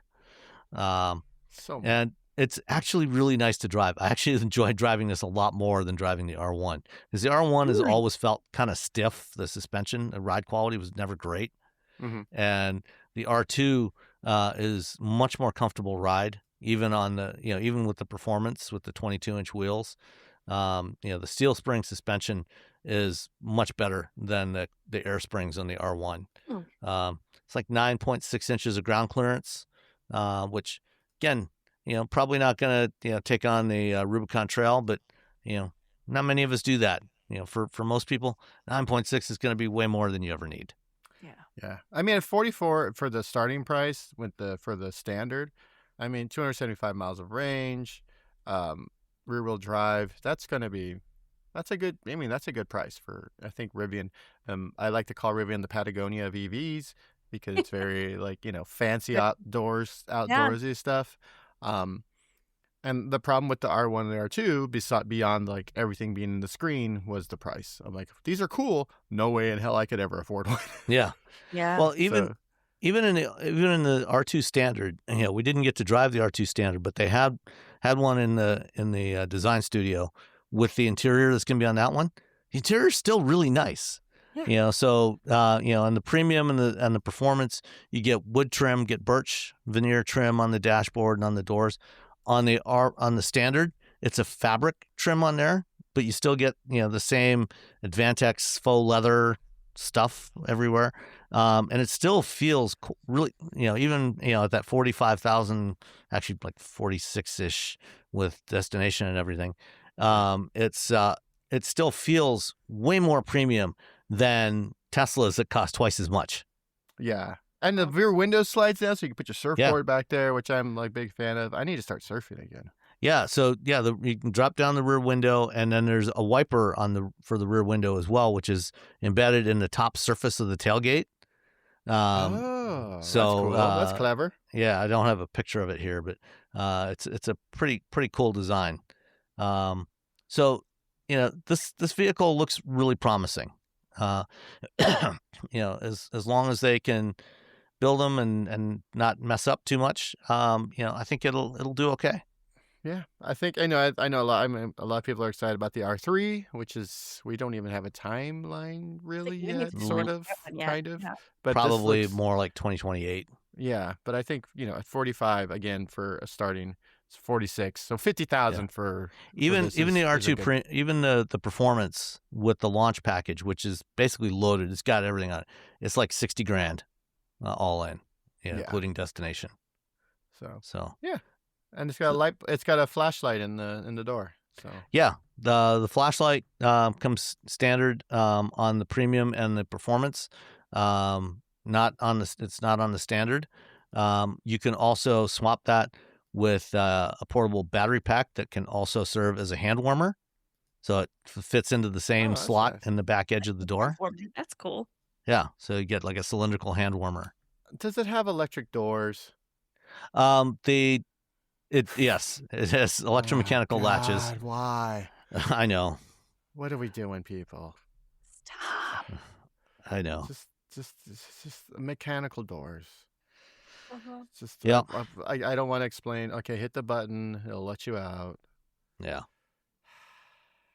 Deep sigh. All right, let's carry on. I'm all getting excited. I'm like, okay, this stuff, and then into like the doors. I'm like, oh. Yeah, there's just there's fewer of the annoyances that were on the R1, but there's still some there. There's still some. They're moving in the right direction. Yeah, they'll get there. Hopefully. Yeah. Like one day they'll be like, I'm just gonna make a mechanical door, and then a lot of people get angry. They're like, but our brand, and then everyone else will be all, yeah, but I don't want to explain to someone how to get in and out of my car. Every time someone gets in or out. Yep. Volvo is apparently planning to bring back sedans and wagons to their U.S. lineup, which they just continued just a couple of years ago. New 60 series, but they're going to be electric. Ooh. See, a Volvo wagon, an electric wagon makes so much sense. Yeah. Because there's a lot of space in there. But is anyone going to buy it besides people like me? That's it. No. I don't know how. I mean, the V60 and the V90, like, were out. I love those cars. I really like them. And then my cousin bought one. Apparently all my cousins are good car people. Like one of my cousins bought the other one that works at Mercedes. He bought an Odyssey. Like the one that has a ranch, he has a Super Duty F250, but he has a ranch with trailers and stuff that he has to use. But he also has like a BZ for just cruising around town. Yeah, I mean the V60 is one of my. I think it's my favorite Volvo of the past decade was the V60. Just the right size. The V90 was a little big for my for my needs, but the V60 was a great size, enormously roomy on the inside, drove fantastic. But they'll be bringing back the 60 series sedan and wagon by 2028 is what they're saying. All right. Well, hopefully the kids now are Excited about wagons. If you're an adult and you have children or a parent, I guess if Yeah. you're an adult and you have children, you're a parent, guardian, whatever. Teach your kids that the wagons are good. That's your only job, really. I mean, you can Yep. teach them how to drive a manual as well. That's another important thing to teach them. But teach them that wagons are good. Let's see. The Nissan Did we Altima. lose Nicole? No, I'm here. Yeah. Oh, okay. Your picture's gone. It's just a big N. Oh, Oh, I my see her. I see picture. Nicole. Oh, I don't. Okay, maybe it's my Oh, I'm like, wait, computer. no, I'm but- here. I All didn't right. say anything at that moment. I'm here. Yeah. Hi, Robbie. I don't know why you can't see me. I'm here. Um, Really, I'm the just an Who N. knows? Technology. Okay. If we had Nissan- mechanical. Nissan has apparently given up on the Altima, though. Oh, it was yeah. Yeah. Meh. I mean, like, sad, but okay, fine. I'm not that sad. I can't pretend I'm that sad. It's just an Ultima. It's fine. No one's yeah. They're apparently going to focus on the Sentra instead, which is Yeah, more that makes sense. affordable, Yeah. which is actually fine. Yeah, Nissan the- makes a good inexpensive car. They do. The Ultima doesn't need to be. You can- the Ultima is you can like buy it- it's like the Malibu. Like, why does that? It's a car that you end up stuck with when you get a rental car. Those are the When you get when you're stuck with it. when you're the last one in line and they say, "Here you go," and you go out, and the last car sitting there on the That's lot is a What I'm Malibu. driving. Yeah. you're driving an Ultima or a Malibu, and you're just like, oh, Yeah. if I got here earlier, I could have got a Sonata. But no, I was too slow. They No. couldn't get the plane up to the gate.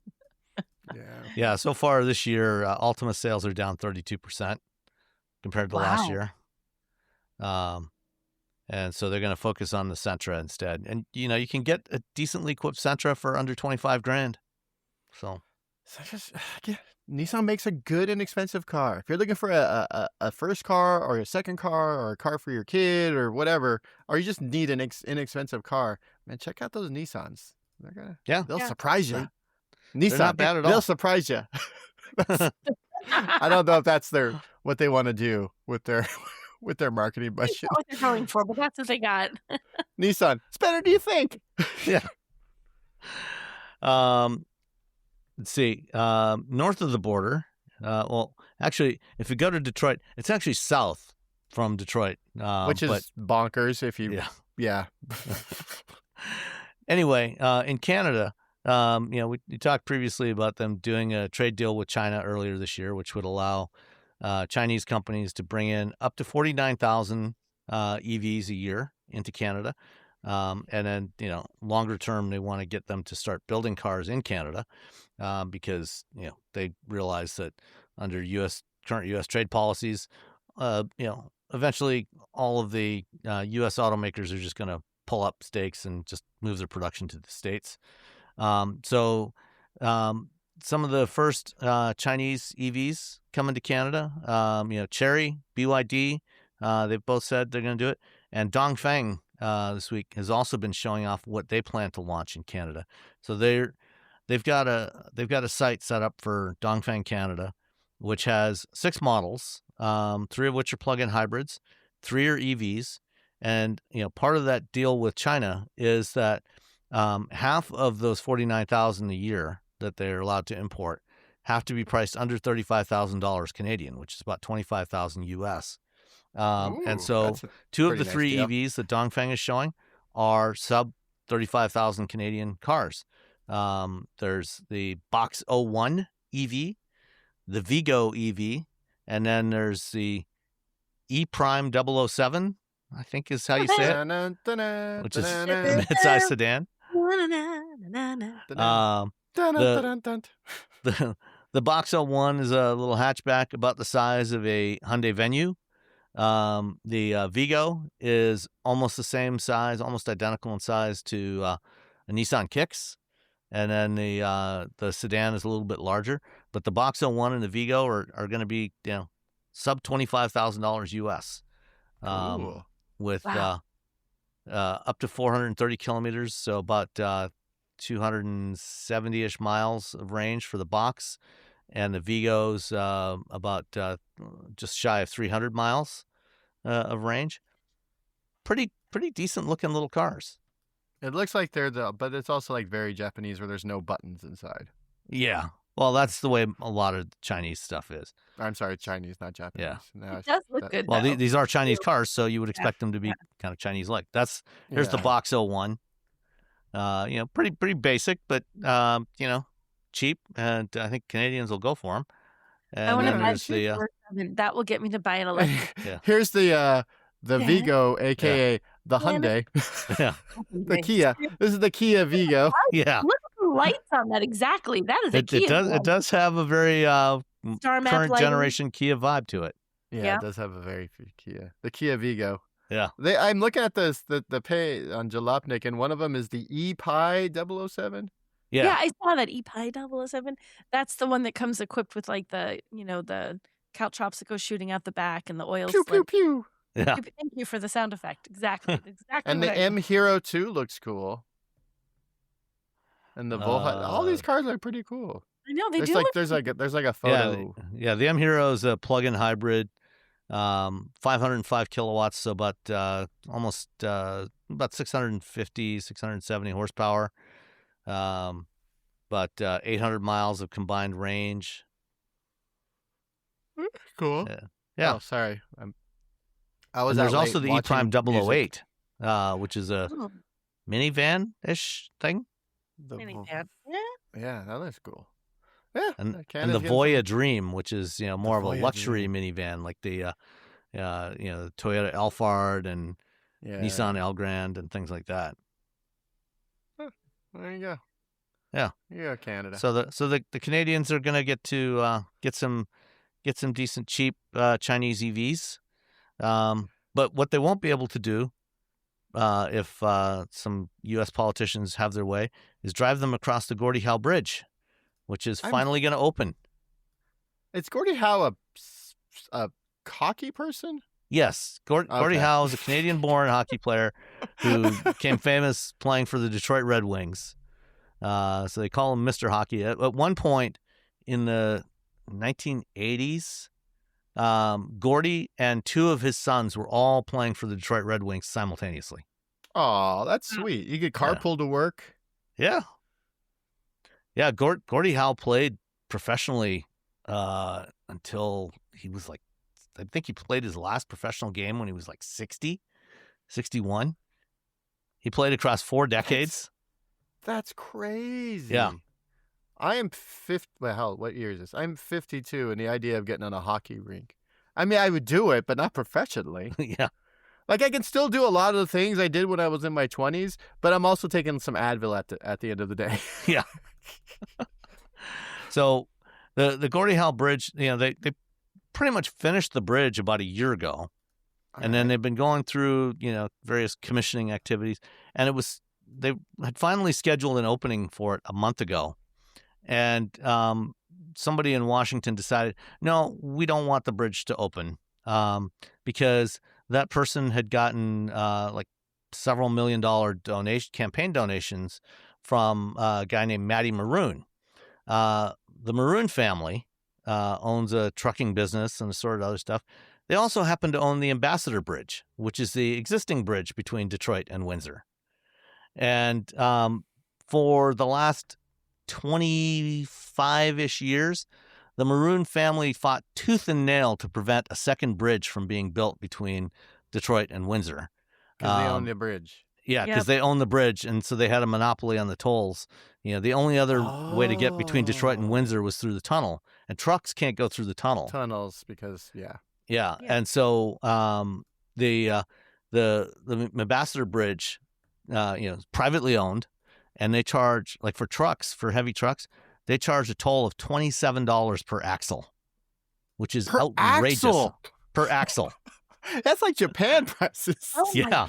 my gosh. The Gordie Howe Bridge is planning to charge I think like $650 per axle. Oh and my so gosh. the Maroons were pissed about this. So they made they a big threw a bunch of donation money. to the guy in Washington. And so he said, nope, we're not going to allow you to open that bridge until you give us a better deal. And part of the issue with the bridge is for years, they went back and forth. They could not come up with a deal to have the U.S. and Canada jointly pay for the bridge. And so finally, Canada just said, fine, we'll pay for the whole thing. We'll pay for it. But we And get so- all the money? So Because, Canada paid, like $6.5 billion US Canadian, so about $4.5 billion US dollars to build this bridge and to build the stuff on either side, the toll plazas and the customs facilities and everything on both sides of the bridge. And, part of the deal that they finally struck was Canada will pay for the bridge. They will collect the tolls. Use that As to they pay. should. Use that to pay off the debt, on the bridge and the maintenance costs for the bridge. And then once the bridge is paid for, then they would split the tolls with the U.S. or actually with Michigan, 50-50. Seems reasonable. I wouldn't even give them that because they don't want to pay. I mean, Yeah. it's my bridge. I'll do what I want. Talk to the rich people down the street who are charging you $27 per axle. Seems like a very reasonable deal. No, that's a really great deal for Michigan. Yeah. They don't have to do anything, and then in like whatever decades, they start getting money from this bridge. Right. Well, Trump wanted 50% of the tolls right up front, But they didn't which, do anything. considering they paid nothing for this bridge, is insane. So apparently the deal that they've finally struck was that the U.S. will get 50% of the profits from the tolls. So, All right. whatever they collect every year, they will pay the debts, pay the maintenance costs, anything that's left over, the U.S. will get 50% of that. Okay. So does the U.S. get it, or is it like Michigan get it? The U.S. According to the Canadians, there's conflicting story here about exactly where the money's going. The Canadians are saying that the money will go to a economic development fund for the state of Michigan. Okay, that's good. We'll see how that ultimately plays out. Who actually gets the check every year? All right. But so now the bridge is now scheduled to open on July 27th. Which cool. is a week, just Coming up, just over a week yeah. from now, a week from tomorrow. Well, I'm glad that the people, competition. That's Yeah. how, There you go. Yeah, I mean, you can't be a company and be like, no, we don't want competition. I mean, that's essentially how tech companies work. They just buy up small companies that are doing something cool and then just kill it. And they're like, haha, you're stuck on Instagram.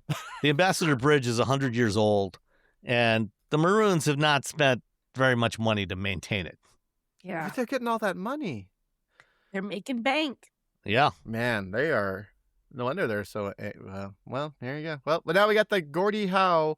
I'm a 60-year-old man playing hockey, so I'm pretty rad. International Bridge.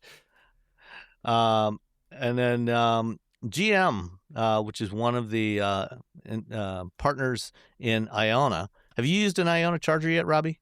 No, there's one in the city and there's one in Marin, and I have them both on things to do. Maybe I'll do it today. But like they had a deal like over like the holiday weekend. It was cheaper to charge at the Iona spots than it was to charge off peak. And I Wow. was just like, oh, I stick the car over there. Like But I off peak at home?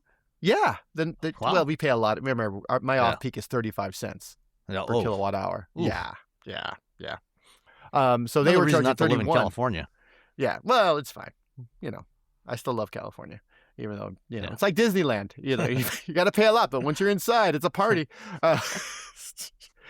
So yeah, I wanted to try it out. I got to go over to either to Marin or into the city. I think probably the Marin's probably the better deal. There's a music festival in Oakland this weekend, so Yeah, so I'll have to take a road trip one of these days down to Ohio. There's a few of them in Ohio. I was hoping when I did Operation Frodo that I might be able to use one. They're building one in Gary, Indiana, but it's not open Gary, yet. Indiana, not So- Louisiana. So they Watched started Music opening Man a lot Iona as a kid, stations. I don't know why. A little over a year ago. They've got 122 locations now, with so 1,166 chargers. They're planning on getting to 30,000 chargers by 2030. 400 kilowatt chargers. They've got CCS and NACS charging connectors. And so GM recently announced something called Energy Pass, which is their app, that's built in. It's built into the GM apps, and like Ford Pass, you can set up your payment information in there, and then go to a bunch of different chargers, and just plug in, and it'll charge your charge whatever payment method you put in there. And so their GM is now doing a thing for GM EV drivers. If you use Energy Pass, you'll get a 10% discount on your charging with Iona. Cool. I Yeah. wonder what it costs now. I'm going to look it up instead of paying attention to what y'all talking about. Yeah, I mean, most of the Iona chargers locations, they're Oh, setting wow. them up. There's like 3 with- in the city now. Oh, There's wow. one, well, now there's one in the city. There's one in DC, Daly City. There's one in Pacifica. There's one in San Rafael. There's one way out in Pittsburgh. One in Altamont. Are they all open or coming soon? Let me see. Opening soon is the ones. I think some of them are open soon, but I think Yeah. the 2 that are running. The one in San Rafael is open. I know. It's 39 cents per kilowatt hour, which is way cheaper Yeah, than both Tesla and EA, and probably I'm assuming probably EVgo as well. That's a pretty good deal. At some point, we're gonna when you're driving down the freeway, and it tells you how much a gas station will Mhm. gas is $14 a gallon or whatever. We're gonna start seeing stuff like that for EV charging, because you'll be driving, and you're like, well, I'm gonna go over to this place, because the first person who does it, or the first company that does it, is gonna make everyone else do it. Because they're going to be like, hey, come here, it costs this much, as opposed to like, I guess it's this much. If nothing else, just start putting up signs so we can at least find the chargers. Yeah, that's another thing. Yeah, sometimes you're just like, they'll be like the little city, like in California, they'll have like at the on the signs, they'll tell you like what's at the stop. Like there's food and there's lodging, and they'll say like gas, and then they'll have like a little EV one with a little lightning bolt. But you don't know who it is. It's just like, oh, well, okay. Could be an old 25 kilowatt charge point unit or something. Yeah. And then last story is there's a new class action lawsuit in California filed by a Ford, I think a Mach-e owner. We're back to the Mach-e. Yeah, but this doesn't really have anything to do specifically with the Mach-e. He's suing Ford to get a refund because, earlier this year, the Supreme Court said that the way that the Trump administration imposed a bunch of the tariffs was illegal, and they had to give that money back. And of course, tariffs are not paid by the countries that are exporting stuff. They're paying by whoever is importing the stuff into a country. In this case, Ford, but other automakers as well. And, then they typically pass along some or all of those costs to their customers, which is one of the reasons why a lot of prices have gone up this year. Anyway, with those tariffs going away, they have now set up a process for companies to apply for refunds on the tariffs they paid. And so this Ford owner in San Diego is suing Ford to get Jason Bullock suing to get his cut of the tariff refunds that Ford is going to be getting back. It doesn't help that Costco's like, yeah, we're going to give our members back our money. We'll figure it out. We're working on it. And then you're like, everyone else is like, damn you, Costco, and your $5 chicken. And they make great Costco, those rotisserie chickens are fantastic for $5. Oh, they're the best. You can't get any hot dogs or drinks or whatever. They're like redoing it. It's this giant white. Oh, no. I know. I thought it was some people. And it's normally like mobbed with people. And this morning, big white curtain. I thought, some people are going to be sad when they come in and they can't get their Costco hot dog today. I know. It's $1.50. It's just I love Costco. We got a Costco. We finally got one. We were using, like, if you get a gift card. So here's a fun thing. If you get a gift card from somebody, you can go to Costco with the Costco gift card as a non-member, and like a manager has to come over and hit a button or whatever. And so like we would get a gift card from like people for Christmas or whatever, and we go to Costco, and then we started doing is just having people give us gift cards so we could go to Costco. And then finally I'm like, you know what, we go to Costco, and we go to Costco enough, and I like the $5 chicken, And I was able to buy a giant sack of quinoa the other day for like a nickel. So we just finally got a Costco account. But if you're like, me and my wife are just two of us and maybe Costco doesn't quite make sense, just have one of your Costco member friends give you a gift card and you can use that. There you go. That's my Costco hack. Can you And buy then Costco gift cards at places other than Costco? Yeah, you can buy them on the. Can't you buy them like the racks at like the grocery store, the checkout? Yeah, they have gift I cards for haven't seen it. everything. Yeah. I don't know. I haven't looked. So if you could find a Costco gift card at the rack for like Rite Aid and Walgreens, they always have like or other places. Get a Costco gift card and they just go to Costco. You can even directly through Costco, I guess. Oh, you can get it through the Costco shop page or any. Yeah. And you have to have a membership to buy them. Okay, Yeah. so I guess if you're there, you have to have a membership to buy one though. So Sorry, only I derailed this entire conversation about a man suing Ford for his tariff money for Costco. They don't have the chili. Do you have chili still at your Costco? I don't know if we have They had the big tub of chili that we liked, and then I never get that. the What? It's last like- few oh, the it's last the- few times they've gone, it's been gone. They don't have it anymore. The like regular food or like the hot dog food, like the No, quick- at the over near all the prepackaged food. No, I've never. I haven't We looked. we just I'll look for chili's you so up. easy to make. We just make it. So Yeah, but But if anything it is was good chili. it's yummy. Like, hey, look, it's all ready for me. I'll just grab this. Yeah. Nom, nom, nom. Yeah. Anyway, Costco Mo- chicken. most This guy mostly- wants his Costco chicken back from Ford. Is what we're Yeah. back to. There we go. That's a segue back to where we're going. Yeah, I mean, it'll be interesting to see how this one plays out, and how they work out if Ford loses, how do they figure out how much people get back? Because they didn't pass along all of the tariff costs. The automakers Because they spread it out. They spread it out, and they also they ate some of the cost because they weren't sure how long this was going to last. So some of it they absorbed, in their profit margins. But yeah, so there were cars that were built, in the U.S., but they kind of averaged out that it's kind of like they do with the destination charges. They average it out and spread it across all the vehicles, regardless of where they're built. And so this one's going to be an interesting one to watch to see how this plays out. I mean, there's an accountant that knows exactly how much of Yeah. each car got in a tariff. They just, now they got to how do we do this? Yeah. It's gonna be a lot to figure out. Somebody can figure it out. But it's gonna There's a be- person with really good with numbers who's like, I got this. It's really good. And they're like, don't tell anybody All right, let's answer some listener emails. First up, John wrote in the stuff regarding a couple of recent topics. PHEVs. We may be the exception, but we own a Corsair PHEV and love the car. Bought it after a review by Sam a while ago. It's my wife's car. She was working from home and is now retired, but she does the majority of her driving locally and mostly drives the car as an EV around town. Yes, I'm the one who typically plugs it in, but I'm also the one who typically fills the gas tank too. But the car is great for us as we also have an alternative to our BEV Lightning if we want to use it for a road trip with fewer stops. Also, when we have been loaned an ICE Corsair when ours was in for service, there's a very noticeable difference in the pickup of the car, and the PHEV is much more quick. It may not be the best for everyone, but there's an absolute use case for us and a great choice.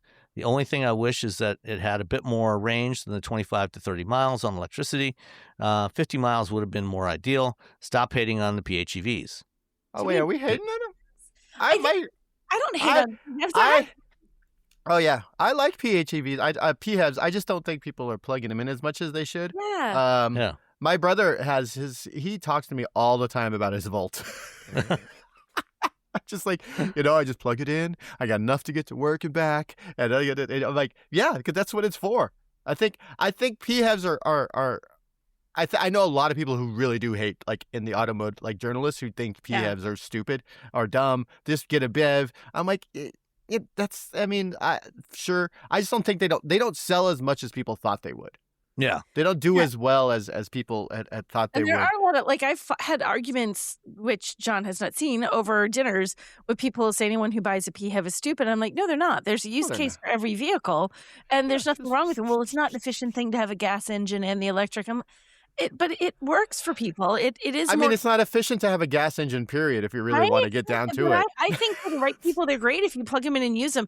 I think we've complained about, or not complained, but said the unfortunate side of it is not everybody plugs them in. And if you're not going to plug them in, then it's silly to buy one. Like, why are you buying one and paying the extra cost and having all that without plugging in them? But if you buy it and use it and plug it in, good for you. I have one. Yeah. I use it. I plug it in. I get free charging when I'm at the airport with that thing. Yeah. If you're gonna buy it and never plug it in and just use it as a hybrid, just buy the hybrid. Exactly. Because you're not Yeah, dragging if you're never around an gonna extra plug it in. several hundred pounds of battery. But if Yeah. you do plug it in, that whether it's 25, 30, 50 miles a day that you get, that is a lot cheaper than putting gas in that vehicle. Exactly. That's money in your pocket, yo. Yep. You can use for $5 Costco chicken. Exactly. You can buy a lot of chickens with the gas money that you'll save. Yep. Okay, continuing on, regarding Ford not putting capacitive touch in the steering wheel, I absolutely feel the pain. My Blue Cruise on the Lightning expired a month ago, and I'm not paying Ford another $50 a month or $500 a year for the privilege of using equipment already built into my truck. At maybe $20 a month, I may cave in as I drive 90 miles a day back and forth to work each day, mostly on the highway.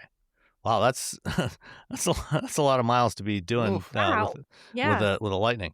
I do use it frequently, but also did not ever use it in any bad weather conditions anyway. And I hate the subscription model that are being forced upon into. Cars are expensive enough without an additional $50 a month that goes on forever. $50 is too much. I think $20 feels like a more reasonable. Yeah, $50 I is. feel like somewhere there's a bean counter who's done the break-even point on that for what's the best dollar amount to charge people to get people to do it. But 50 feels high to me. I feel like 20 is like a Cruise- magic number for a lot. Right? $19.99 is like this weird So you're magic. sure, right? Yeah. Like, oh, all right, I can do Super 20. Cruise, you can get an OnStar plan for about $20 or $25 that will allow you to keep using Super Cruise. Yeah. Oh, what do we do? Again, I just feel like Ford is nickel and diming. Again, Ford engineers making great products, and then everyone above them is just like, hey, let's make everyone mad. Yeah. Back to the point, without Blue Cruise, the adaptive cruise control is annoying and constantly nagging when my hands are on the wheel in long, straight areas of the highway. I timed it. At 70 miles an hour, I go about 0.3 of a mile or every 15 seconds or so before the nagging starts. I don't think it's usually quite that quick for me, but I've started to think that it's a secret plan to get us to buy Blue Cruise so we can avoid the idiotic wheel wagging we have to do on straight parts of the drive. I wonder what the uptake on Blue Cruise is at that price and how many like me just refuse to pay Ford $50 a month. $50 is too much. Yeah. It's too much. I don't think I'd do that. $50 a month. Yeah. I totally agree. Nope. Too much. It's Nobody too much. We Nope. agree. John, you're on the right side of We agree history. with you. $50 is too much. You're on the right side of history. $20. Side, my friend. Yeah. $20. And then to our longtime listener, Chuck Goolsby, who's been with us since very early on. My wife is a veterinarian and has a 2016 F-150 that she uses to tow a horse trailer for work. It's a nice truck, 3.5-liter EcoBoost, King Ranch, so kind of luxurious inside. Ooh. Makes a great dog hauler as well, with a generous back seat that we have lined with a cover. The trailer control system is awesome when it works, which often in strong sunlight, it doesn't.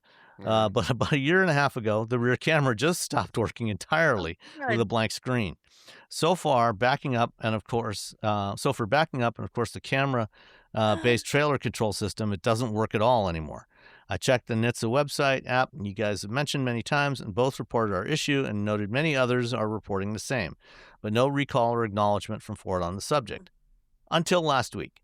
We received a letter from Ford dated June 2026, finally acknowledging the problem with F-150 failing backup cameras and saying that we can have it replaced by our local Ford dealer under warranty under Customer Satisfaction Program 25N17. Woo! Sadly, the lone Ford dealer in our town, and Chuck lives somewhere in Central Oregon, sadly, the lone Ford dealer in our town is no longer an authorized Ford dealer. So they said they couldn't do it.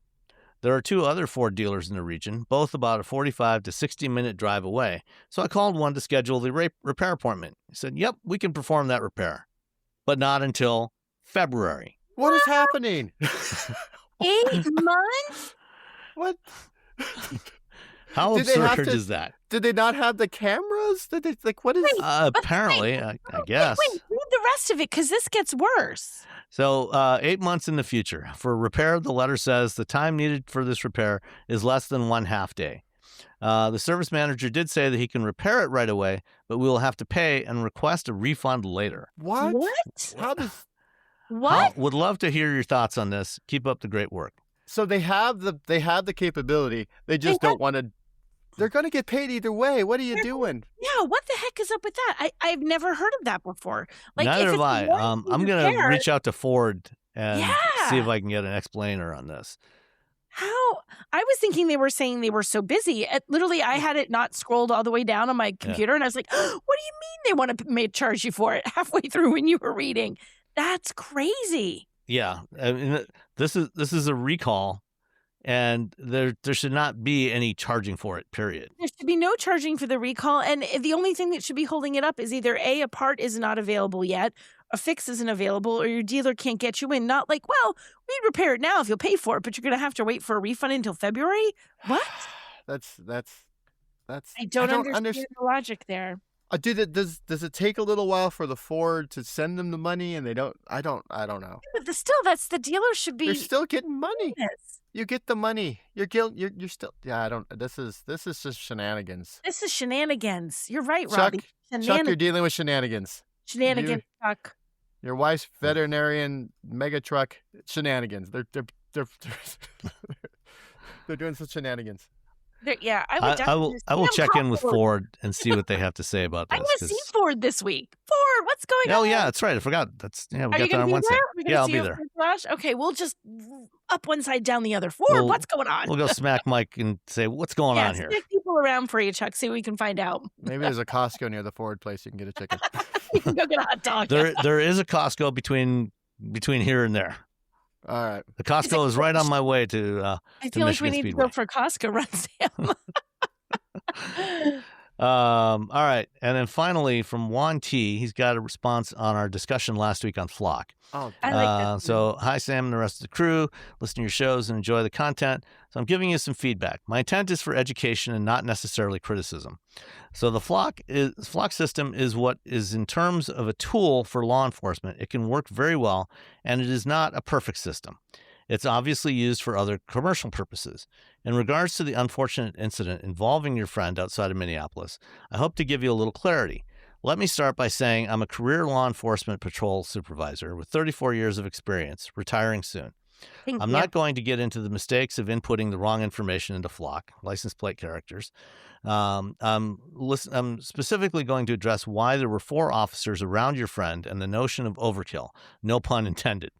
Unfortunately for law enforcement, when they respond to this type of call, you stated as a simple stolen tag, it's actually possible that the car is stolen.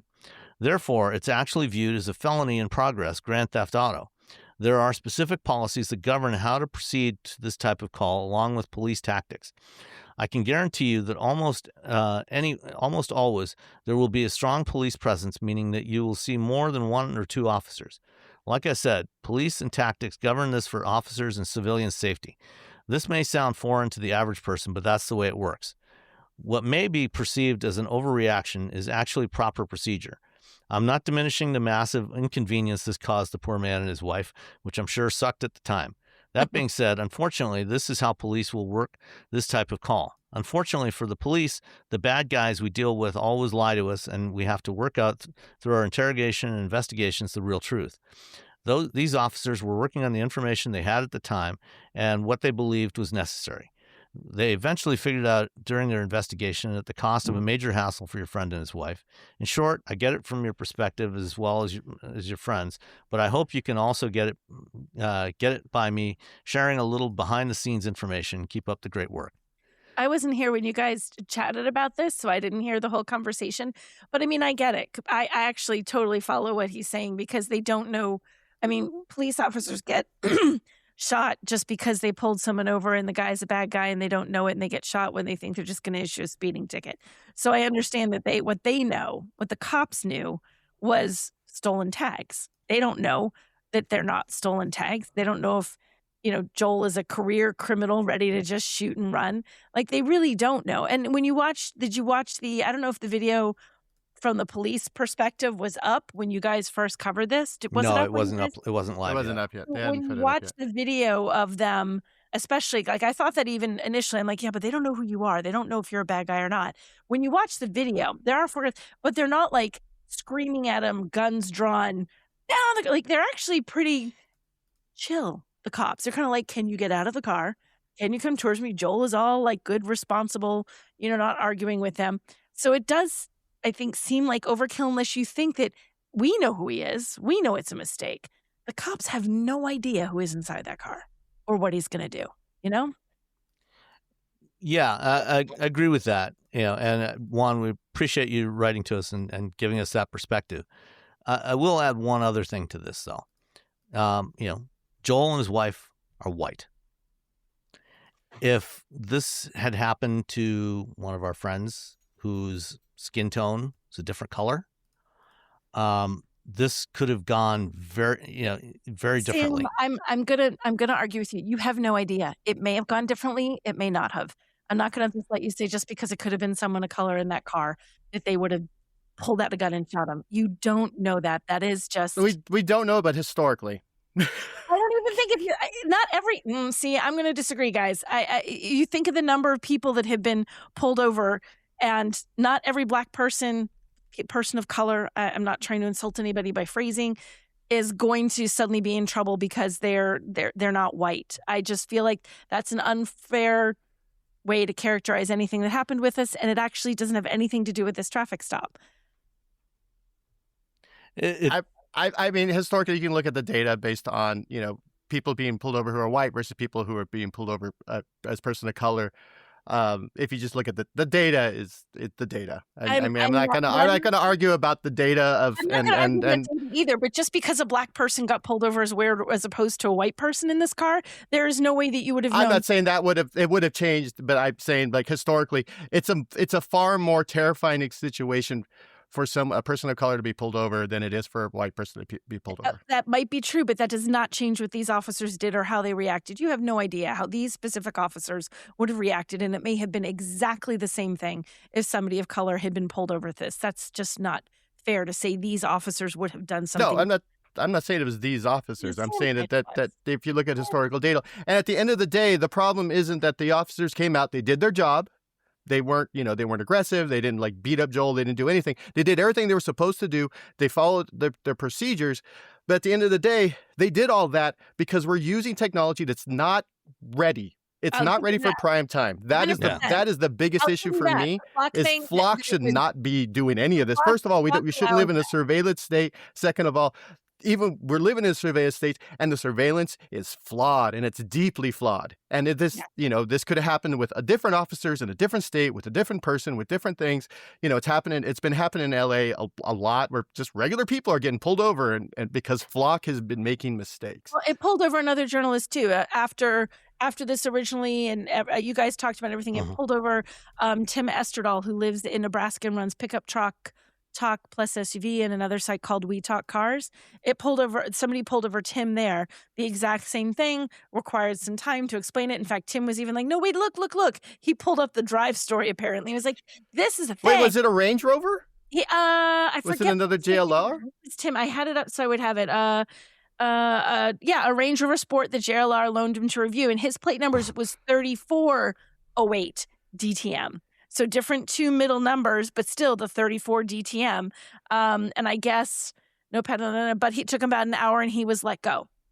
Yeah. So exact same thing happened.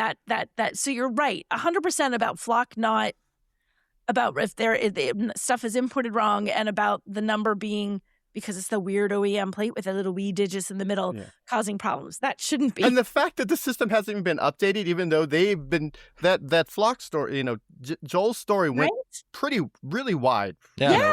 Pretty quickly. And there's follow-up stories, and there's stories from 404 Media and some other places that have also talked about this thing. And the fact that it went really wide and Flock still didn't update their system. I'm scanning what Flock. After we ran the story, he heard from someone at Flock, and they were concerned about it. Multiple phone calls with Flock's chief communications officer. And he says, I don't see anything. Like looking through this, he explained that even if the 10 was normal size, Flock would still have flagged it as a match because that's how they've set it up according to law enforcement's request. Sometimes partial plates are all they have to go on at first.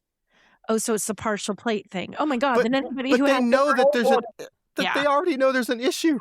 Yeah. That's the Yeah. crazy part. It's like there was a Yeah. nationally, like a national story that is a known issue with this particular license plate, and they Absolutely. still did not update their system. It just Sam, I'm shows gonna their gonna put- inability to do anything correctly.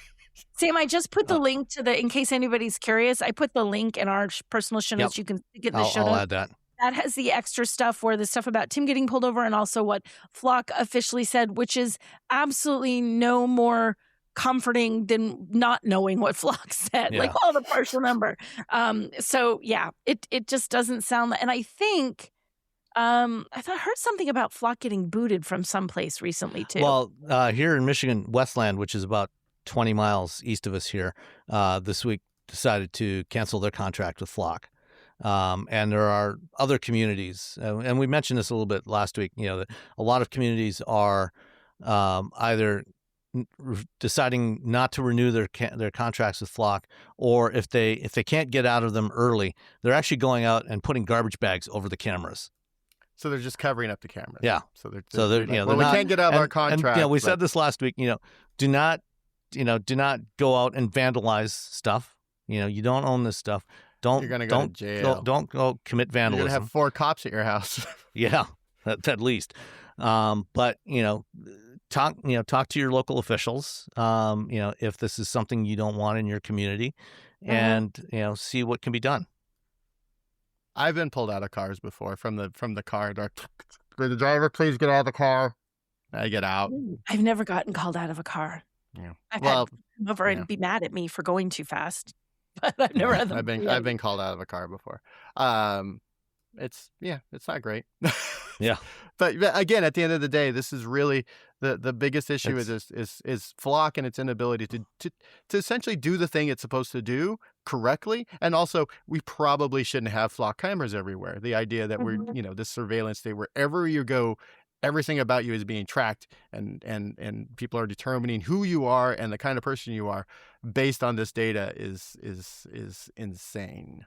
And other stuff has been coming out in recent weeks about Flock. I think 404 has had a lot of coverage about this. Yeah, they've been doing it for a while. Where they're not just tracking the license plates, but they're also identifying any bumper stickers you might have on the vehicle. I mean, they're really narrowing down a lot of information. Type of car, how often you drive, where you're going, where you're shopping. Yeah, no, it's not.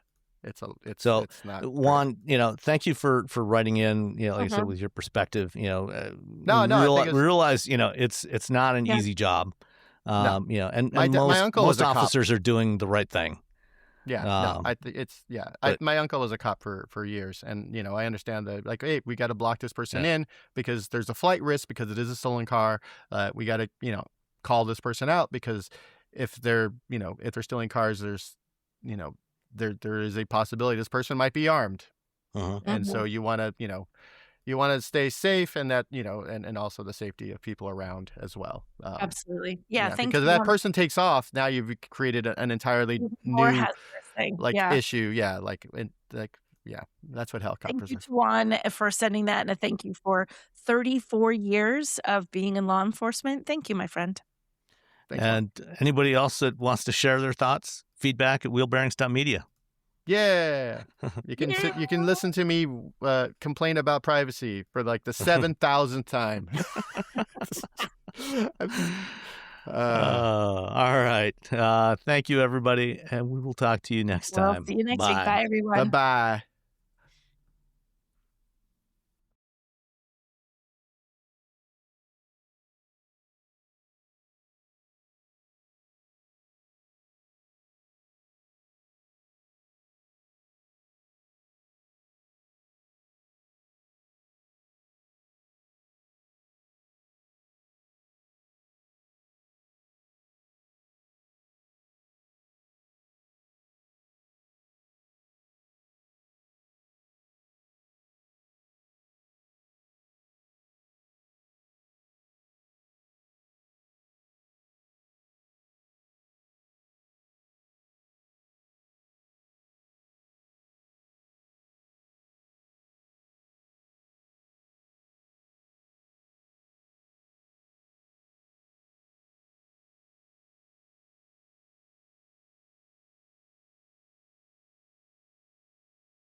Most people don't realize how much their personal information is being bought and sold every day. Data brokers are making billions, pulling details about you from public records and the internet, and then packaging and selling it, usually without your consent. That's how your information lands in the hands of scammers, spammers, even stalkers. It's why you get endless robocalls and why ads seem to follow you everywhere. That's where Aura comes in. Aura actively removes your data from broker sites and keeps it off. They also instantly alert you if your information shows up in a breach or on the dark web. But Aura goes beyond data protection. With one app, you get a VPN, antivirus, password manager, spam call protection, dark web monitoring, and even up to $5 million in identity theft insurance, all backed by 24/7 US-based fraud support. Other companies might sell just credit monitoring or just a VPN. Aura gives you all of it, together, at the same price competitors charge for just one service. Start your free trial today at aura.com/remove. Protect yourself now at aura.com/remove.